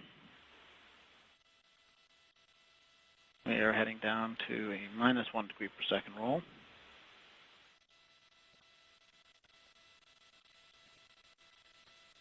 This time we are experiencing a telemetry dropout. Oh, there's back. And roll rate has steadied out at -1 degree per second. All other systems look normal.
Passing through 34 minutes into the mission.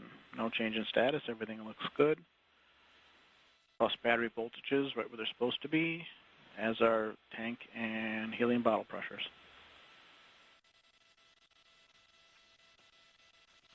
Vehicle rates are nice and smooth.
We're back now in the coast phase, and as you can see, the spacecraft is down near Antarctica. We're 39 minutes, 47 seconds into the mission, and we will be going away for a short time, coming back again at 11:05 Pacific for the restart of the Centaur stage, that brief 2-minute or so burn that will lead us to spacecraft separation.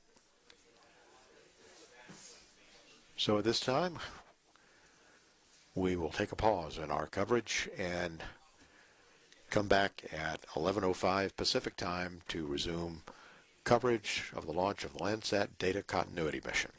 This is Atlas Launch Control.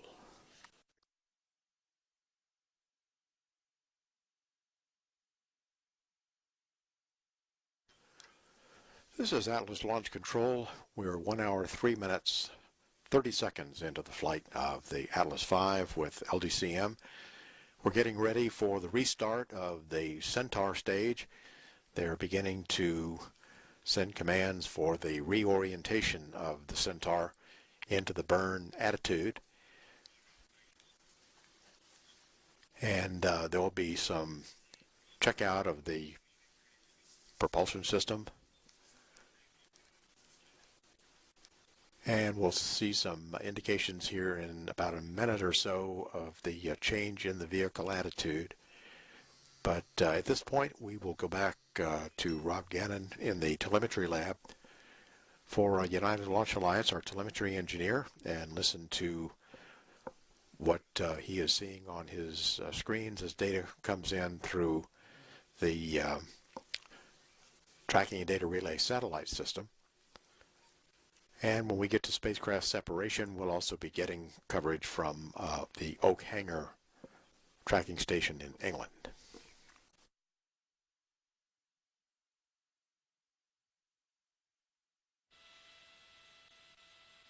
And the vehicle has begun its turn to MES-2 attitude, just inside of 6 minutes to MES-2.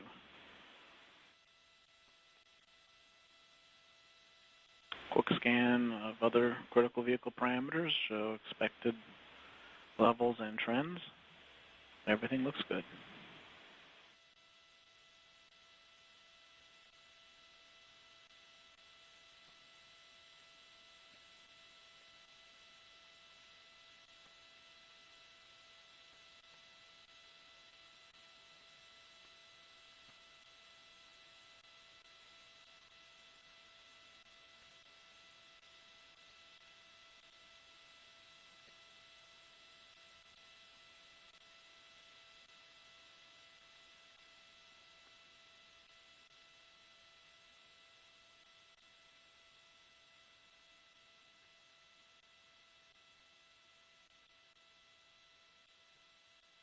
Five minutes to MES-2.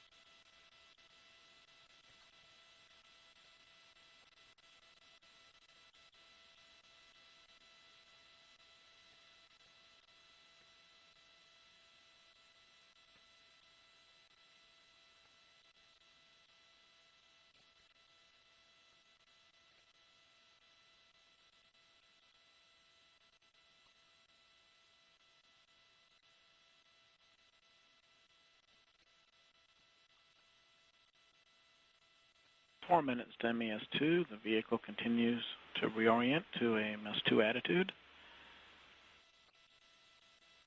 Just all other vehicle systems look stable.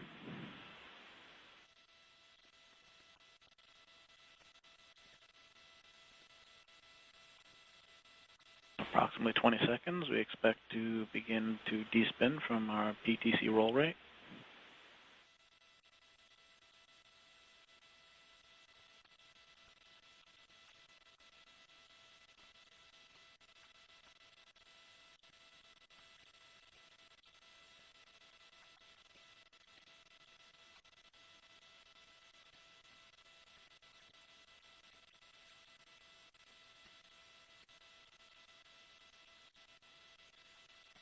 And we've begun to despin. Despin rate looks good. 3 minutes to MES2.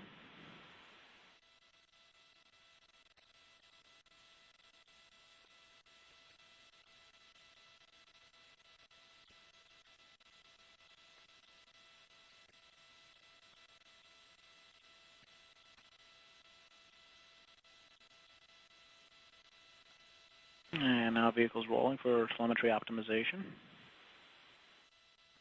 The vehicle continues to execute the pre-planned sequence right as expected. Return to MES2 attitude is also continuing.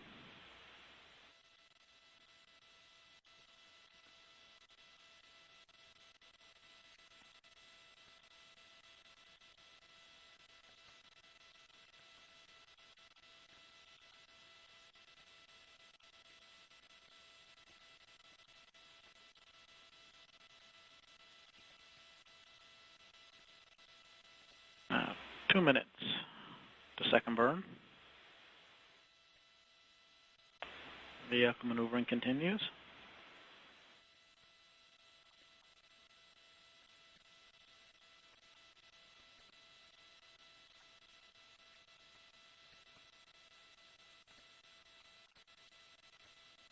Body rates are nulling out.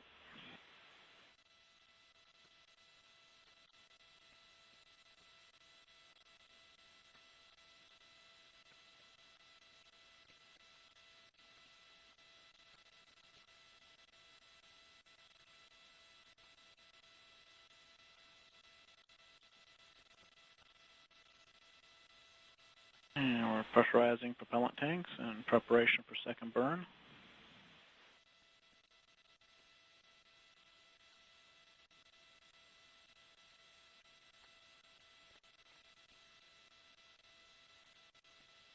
One minute, second burn.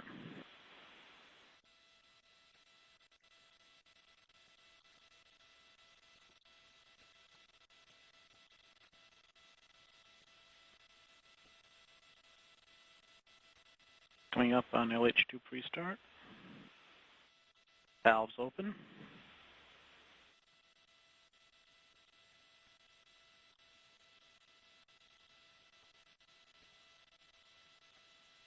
Coming up on LO2 pre-start. And we have LO2 pre-start beginning. We are in trickle chill. And we've done a bypass cycle.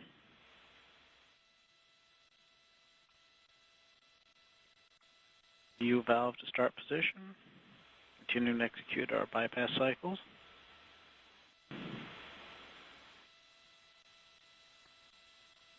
Full flow pre-start.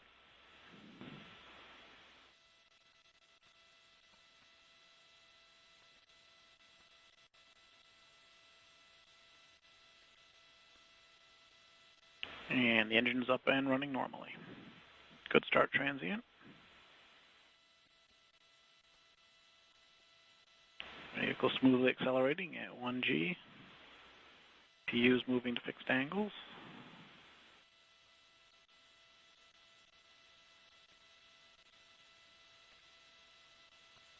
This will be a 98-second burn.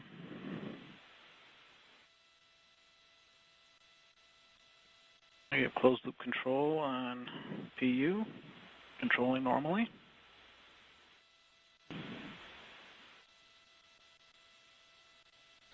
Some RCS loop thermal conditioning firings, everything looking good there.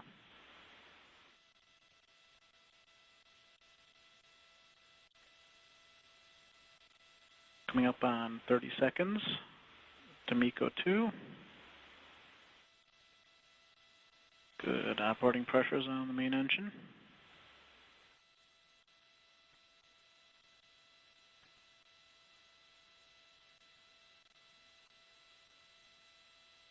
PU is now open loop in preparation for MECO, coming up on MECO 2.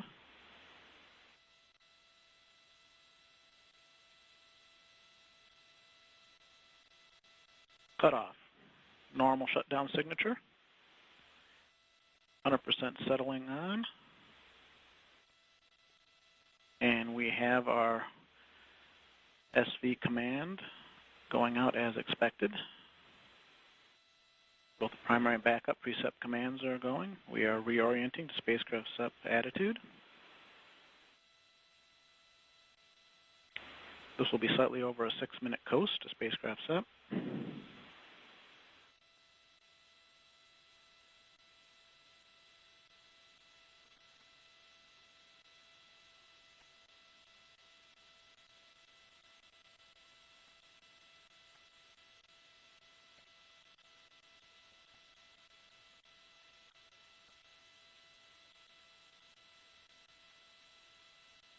Vehicle continues to reorient to SEP attitude.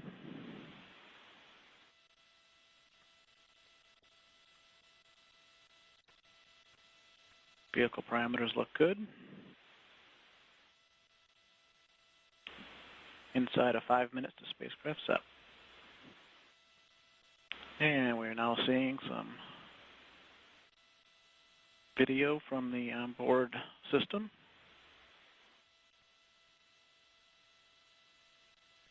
Vehicle rates are nulling out.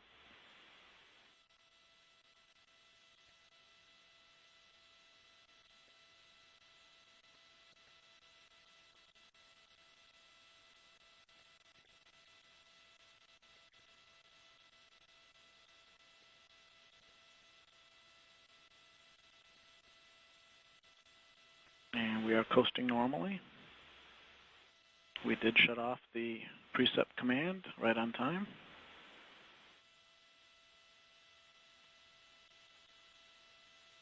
Four minutes to spacecraft SEP.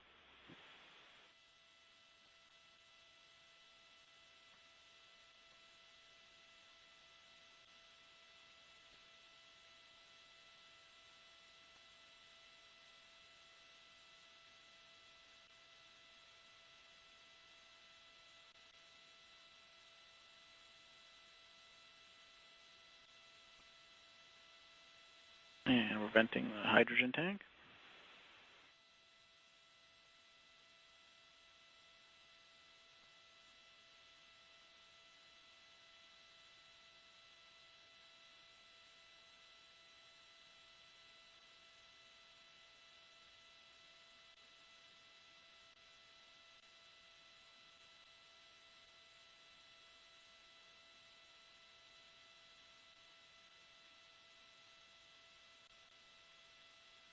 Three minutes to spacecraft SEP.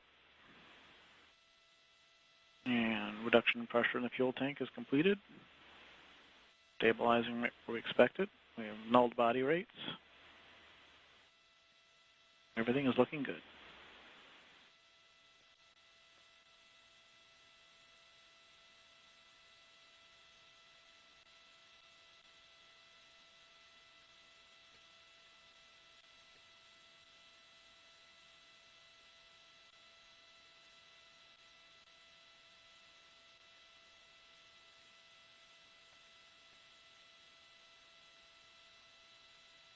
And we're seeing a reduction in duty cycle on settling motors.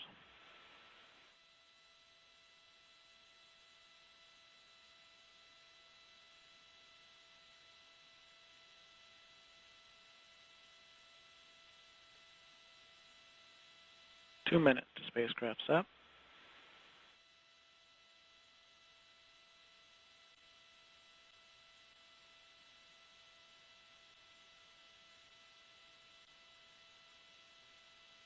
Everyone here in the Mission Director Center is very quiet now. These are very intense moments right before separation.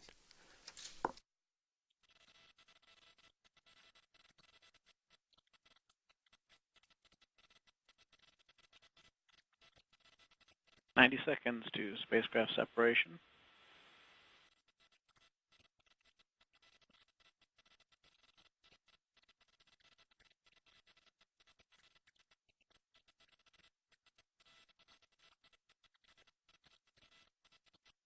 Body rate's looking good. 70 seconds to separation.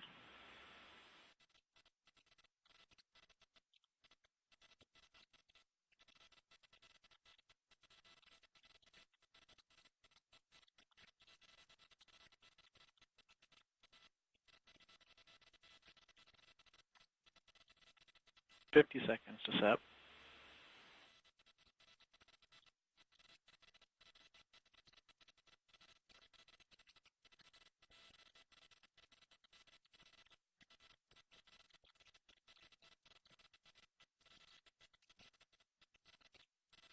Thirty seconds, spacecraft separation.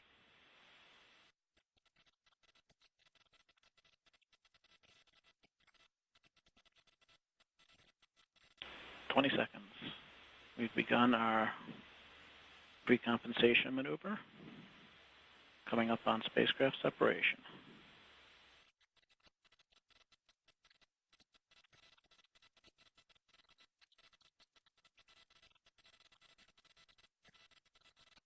And we have spacecraft separation, confirmed by brake wires and video.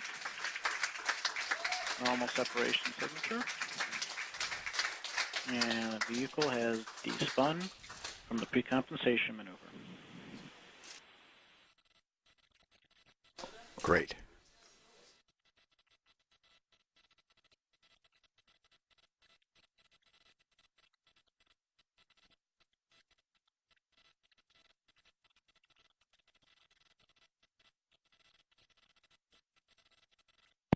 Hey, everybody, this is Charlie Bolden. I just wanted to take a moment to say how proud I am to be here with this team. We're also privileged to have, we had a lot of dignitaries out here, but there are two people I want to mention in particular because this launch is their last official acts with their respective organizations. And my right-hand man right here is Secretary Ken Salazar, the Secretary of Interior, who is here to see his very first launch. So what a way to help him celebrate. And the other person is USGS Director Marcia McNutt, who has been an absolutely incredible partner for us. She's getting ready to go back to do something, but a great day for her also. But what I wanted to do, I wanted to emphasize what a great team we have demonstrated that we are. You all have been through a lot. All you need to do is look at what's happened over the last few months. Last few weeks, actually. In 12 days, the ULA team has turned from launching a TDRS at Cape Canaveral to coming out here and launching LDCM all the way on the other coast, and that is no small feat. Not to mention the fact that in between there was a spacecraft failure that had to be analyzed because the primary propulsion system was from the family of the RD-180. And we had to make sure that that wasn't a problem and it wasn't going to impact this launch. And the team did an absolutely incredible job of clearing that so we could have this launch this morning. The other thing is the RL-10, the upper stage, had some substandard performance on the GPS launch some time ago. They got together again and cleared that. And then the thing that I wasn't here, but I'll tell you, Amanda Miskevich, who heads up the LSP team down at the Cape, told me this morning, way before dawn, how proud she was to have seen one team come together starting Friday, looking at how we were going to do the safe and arm devices and everything else, much more technical than I want to talk about. But those incidences just point to the incredible talent of this team, one team. And that's what you all should really celebrate when you get out of here. Go have a bottle of wine, not a glass, a bottle, or something. But I think you really deserve it. I just want to thank everybody for the cooperation, collaboration, and coordination that brought this off. Now everybody knows we're not done yet, but you need to remember also the incredible record that Landsat has established for the nation. And the world, actually. It's, the family has been flying for 40 years now. And Landsat 5 that LDCM is going to replace, Landsat 8 is going to replace, flew for 29 years, planned for 3. I'm telling you what Mike Freilich told me, okay? So I didn't get any of this stuff on my own. But I've taken enough of your time. I just want to thank you again for the incredible work all of you did. So give yourselves a pat on the back, shake each other's hand, hug each other, cry a little bit, and then go celebrate. Thanks very much.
This is Atlas Launch Control.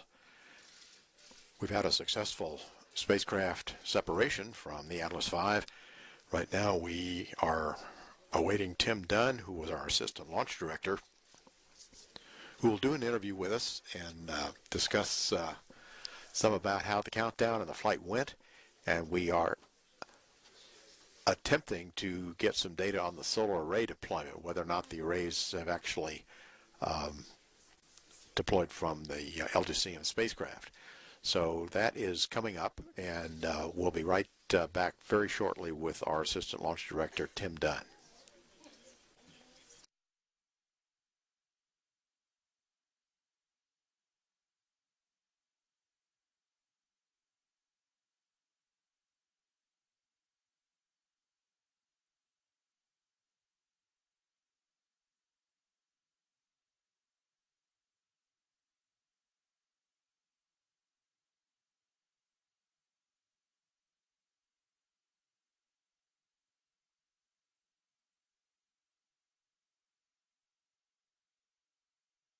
I just got the thumbs. We'll see what we'll see if they All right. anything else.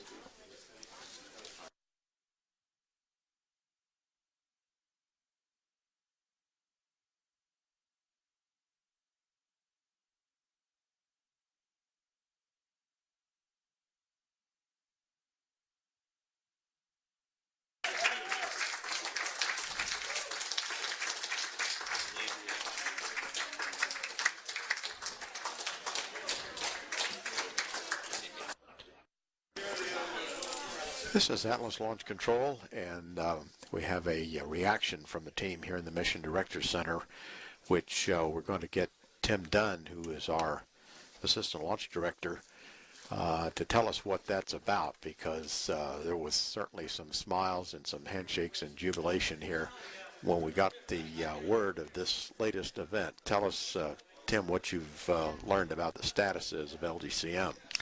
Hello, George. We just got confirmation that the solar arrays have deployed successfully for LDCM. So that was the first main mark event post-separation. So you saw the reaction in the control room. Everyone's very relieved. We've got good telemetry coming back from LDCM, so all is well so far. That is good. So the spacecraft is power positive, and it's off on the mission that we had hoped. So, Tim, tell us a little bit from your perspective about how the countdown went since early this morning. What time did you actually come into the mission?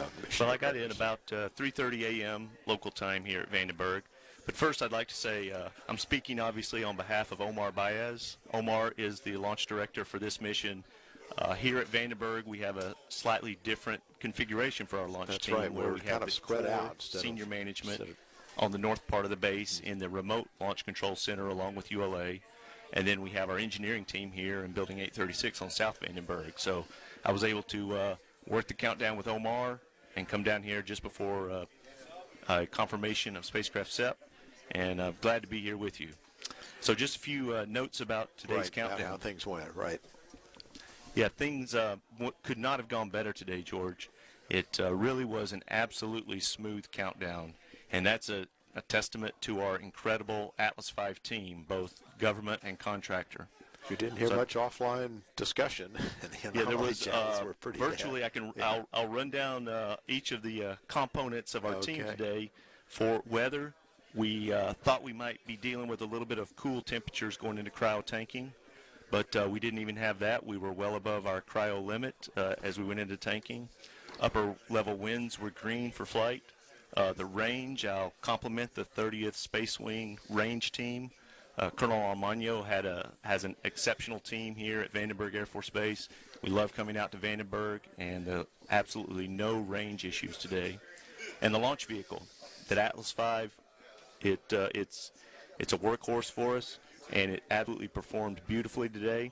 We had only one very minor issue, and that was with a camera that had condensation on it as the sun came up, but that quickly burned off. That was a camera that was monitoring one of our LO2 drain plugs. So very good performance by the entire team today, exceptional. We're all thrilled with what we have on orbit now in LDCM. So then the flight what you saw after liftoff, all of that right up through separation appeared to be exactly what was supposed to be happening when it was supposed to be happening. We were able to look at the booster performance. We had very, very clean booster performance. The team is, they're looking at Centaur second stage performance now, but based on the orbital elements that we saw, we believe that we had just exceptional Centaur performance as well. That's good. It looks like we've kind of laid the foundation for a mission which is coming back at the Cape later on this year, which is another Mars mission. Is that right? We're going back to Mars in November of this year on an Atlas V launching out of Cape Canaveral. So I would like to, I guess, make a few more comments about what Charlie Bolden was commenting on, our NASA administrator. The closeness of these two missions. I don't think everyone realizes what all is involved in launching two Atlas Vs, one off the East Coast, one off the West Coast, 11 and a half days apart. Tremendous teamwork between the NASA LSP team, the spacecraft teams, and especially United Launch Alliance to review all of the data that was required, to disposition all of the data observations.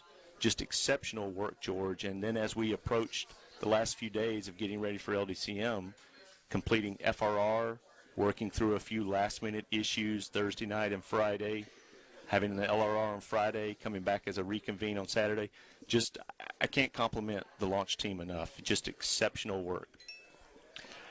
Well, Tim, that's good. And I think it pretty much says that going forward we will be well prepared for our remaining Atlas missions that will be coming up from Cape Canaveral later on this year. Absolutely. So any concluding remarks, Tim? Yeah, I would like to point out one thing.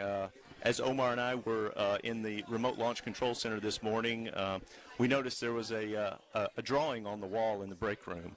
So if we could show that. This is a graphic.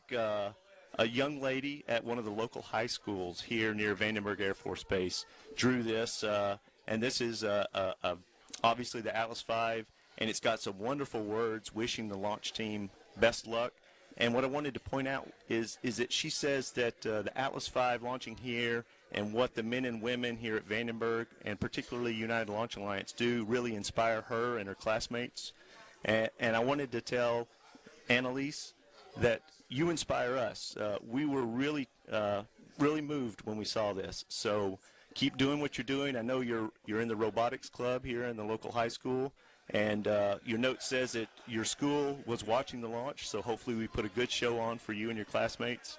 And we're really excited when we can inspire people in science, technology, engineering, and mathematics. So thank you, George. Well, Tim, thanks very much, and congratulations to you and Omar and the entire United Launch Alliance team, and Vern Thorpe. I know he's quite pleased as well.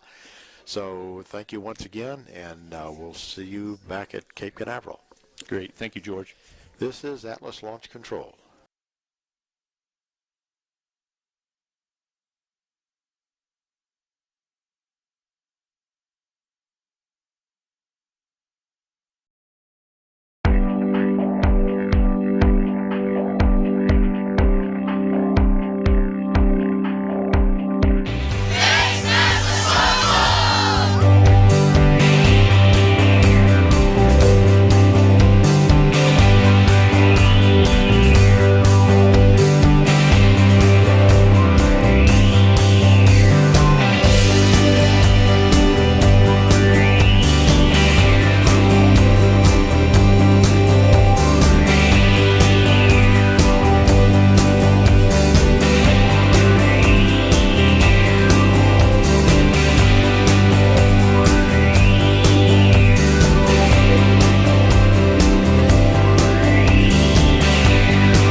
Go LDCM. T-minus 10, 9, 8, 7, 6, 5, 4, 3, 2, 1, 0.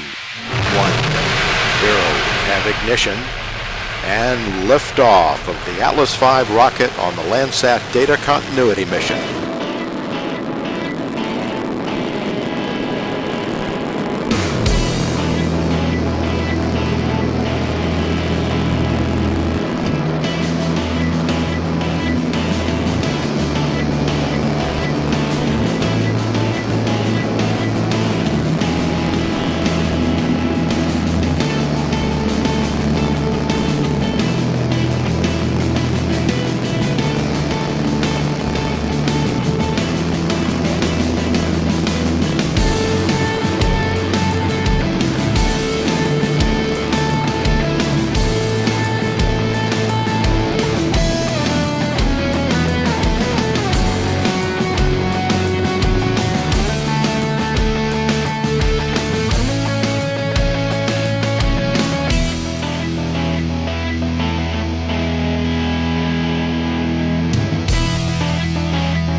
This week at NASA.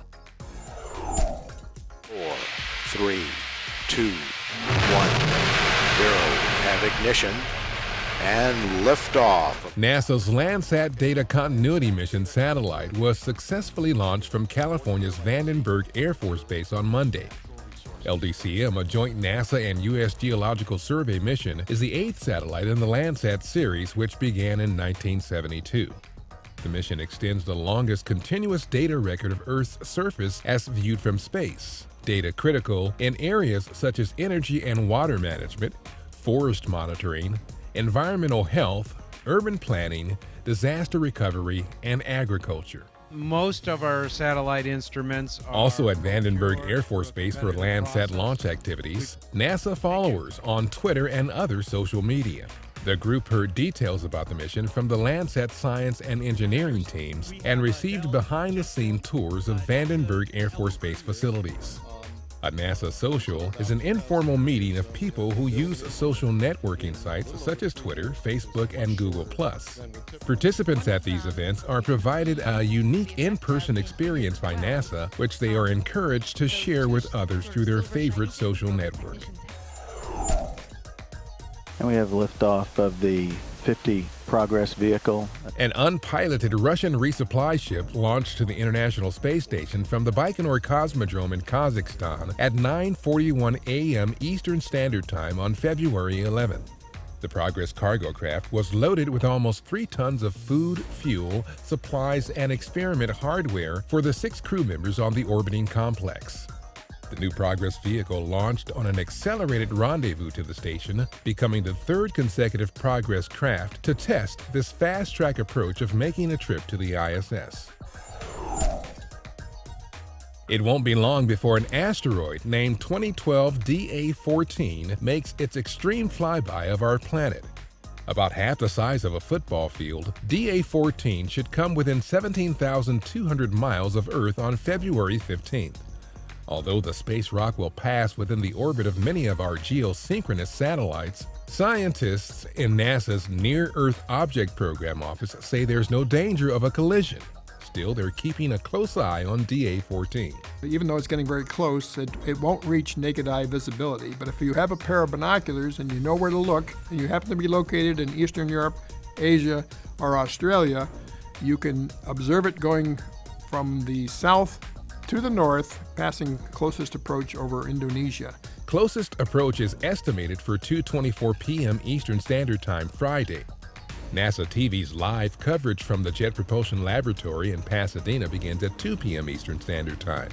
Later that afternoon, NASA TV will carry live views of the asteroid that may be available from observatories around the world as DA14 makes its exit from our galactic neighborhood.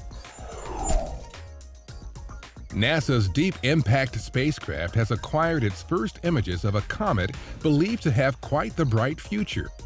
The images of C/2012 S1, better known as Comet ISON, were taken over 36 hours in mid-January by Deep Impact's medium-resolution imager from a distance of 493 million miles.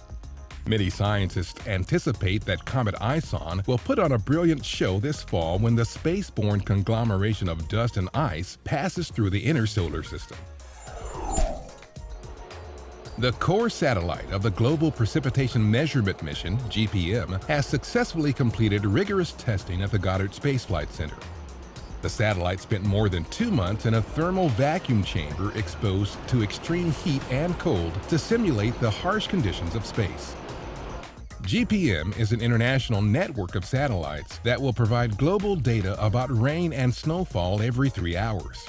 Information collected by GPM, the first satellite designed to measure snowfall from space, will expand our understanding of Earth's water and energy cycles and improve the ability of weather forecasting models to predict extreme storms. The GPM core satellite is scheduled for launch in early 2014.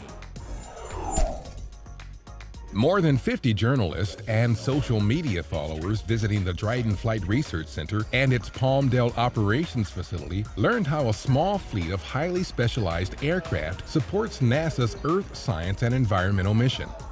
The Airborne Science Showcase highlighted the specially modified aircraft's cutting-edge instrumentation used by numerous NASA missions to monitor and collect crucial data about our home planet. With what we do on the Airborne Science program really is enmeshed and critical with what we do with our space missions as well. We're NASA, we launch rockets, but primarily from the science directorate at NASA and their science in particular, our main goal is to try to advance our understanding of the science itself. Among the NASA missions highlighted were Discover AQ, currently measuring air quality over California's San Joaquin Valley, the PODEX mission, evaluating instrumentation for a future satellite, and the Airborne Tropical Tropopause experiment. a multi-year investigation of how the chemistry of the upper regions of Earth's atmosphere is contributing to climate change. Dryden's facilities are joined by the Johnson Space Center, the Wallops Flight Facility, and the Langley Research Center in serving as home to these unique and valuable craft. This suborbital rocket, successfully launched from the Wallops Flight Facility, is helping scientists determine how best to create lithium vapor trails for studying phenomena in the ionosphere. The two red-colored lithium vapor trails produced by the flight posed no threat to the public and were reportedly seen from as far away as the Outer Banks, North Carolina, eastern Pennsylvania, and New Jersey. Lithium trails will be used in 2 missions this year. The first is scheduled for April from Kwajalein Atoll in the Central Pacific Ocean. The second is set for June at Wallops. NASA astronaut Ron Garan was a keynote speaker at the Susan G. Komen Global Women's Cancer Summit in Washington. A veteran of 2 space flights, most recently on Expedition 2728 aboard the International Space Station, Garan now works on NASA's Open Government Initiative to develop innovative collaborations between government, industry, and citizens around the world to benefit all humankind. If we can land on the moon and return to Earth safely, if nations can join together and build an enormous, incredibly capable research facility in orbit, we can, by working together, solve the problems that we all face, including the elimination of cancer.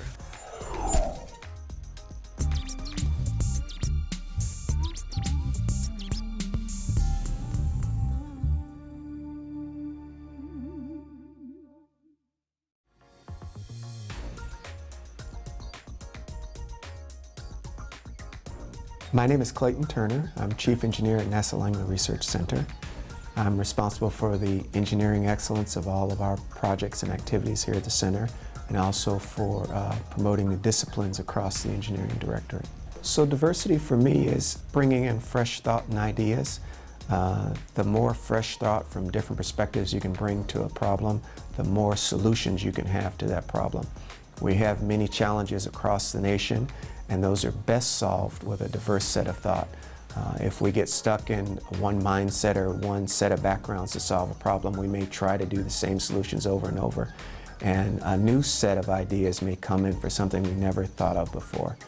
Here at NASA, we see that a lot because we do some of the really challenging things. We take on some of the most challenging problems, and the solutions aren't going to be something you can find in a book. They aren't going to be something you can find with 2 or 3 really smart people getting together and working through it. You need a diverse team that are bringing in ideas from engineering, business development, education, science, from across the background. In my current job as chief engineer, I'm not a supervisor for anyone. All of my work and everything I get done is through influence, and part of that influence is understanding what the various parties want to do and trying to find a consensus, or trying to find a technical agreement that still may have a dissent, but something that we can agree this is the right technical way to go. NASA's Associate Administrator for Science, John Grunsfeld, donned his astronaut flight jacket for a luncheon in his honor at the National Geographic Society in Washington. The 5-time shuttle astronaut returned a National Geographic Society flag he'd brought with him on STS-125, NASA's final mission to service the Hubble Space Telescope. As I would go on my expeditions around the world to climb high mountains, I would take a flag with me. I thought, well, wouldn't it be appropriate? This is the last Hubble servicing mission going to the world's greatest telescope to bring a flag of National Geographic that inspired me. Grunsfeld, who earned the nickname Hubble Repairman for flying 3 Hubble servicing missions, is the last human to touch the telescope. National Geographic, one of the largest nonprofit scientific and educational institutions in the world, presented Grunsfeld with an engraved copy of Hubble, Imaging Space and Time, a society-published book for which he'd written the foreword. 3, 2, 1. Ignition and liftoff. Discovery now on its way to service NASA's Hubble Space Telescope. On February 11, 1997, Space Shuttle Discovery lit up the pre-dawn sky at the Kennedy Space Center to begin STS-82, the second planned servicing mission to the Hubble Space Telescope. During the almost 10-day mission, Discovery's crew upgraded Hubble with new imaging devices, including the Space Telescope Imaging Spectrograph, or STIS, an instrument designed to seek out supermassive black holes, and NICMOS, the Near-Infrared Camera and Multi-Object Spectrometer, which astronomers would use to capture near-infrared views of the universe. Additional Day of Remembrance tributes to those members of the NASA family who've given their lives for exploration and discovery. Johnson Space Center Director Ellen Ochoa, astronauts, and other NASA employees joined the Sabine County Columbia Memorial Committee and the Patricia Huffman Smith NASA Museum in Hemphill, Texas on February 1st for a tribute to STS-107. 10 years ago to the day, the mission's 7 astronauts died when Space Shuttle Columbia broke apart over East Texas 16 minutes before its scheduled landing at the Kennedy Space Center. Local citizens and personnel from more than 120 federal, state, and regional agencies and organizations worked together under challenging conditions for 3 months to recover Columbia debris and evidence that led to the cause of the accident. Good morning, everyone. And following a public ceremony at the Ames Research Center in honor of the Apollo 1, Challenger, and Columbia crews, an exhibit was unveiled in tribute to STS-107 mission specialist Kalpana Chawla. Chawla worked at Ames for 6 years before joining NASA's astronaut corps. Donated to NASA by her family, the exhibit contains personal belongings, awards, and other items from her time in Mountain View. We have items that she used and she wore, including her Congressional Medal of Honor that was given to her. And now we have to remind us and the future generations, the sacrifice that she made. This is really a true treasure for us to have here at Ames Research Center. And that's This Week at NASA. For more on these and other stories, or to follow us on YouTube, Ustream, and other social media, log on to www.nasa.gov.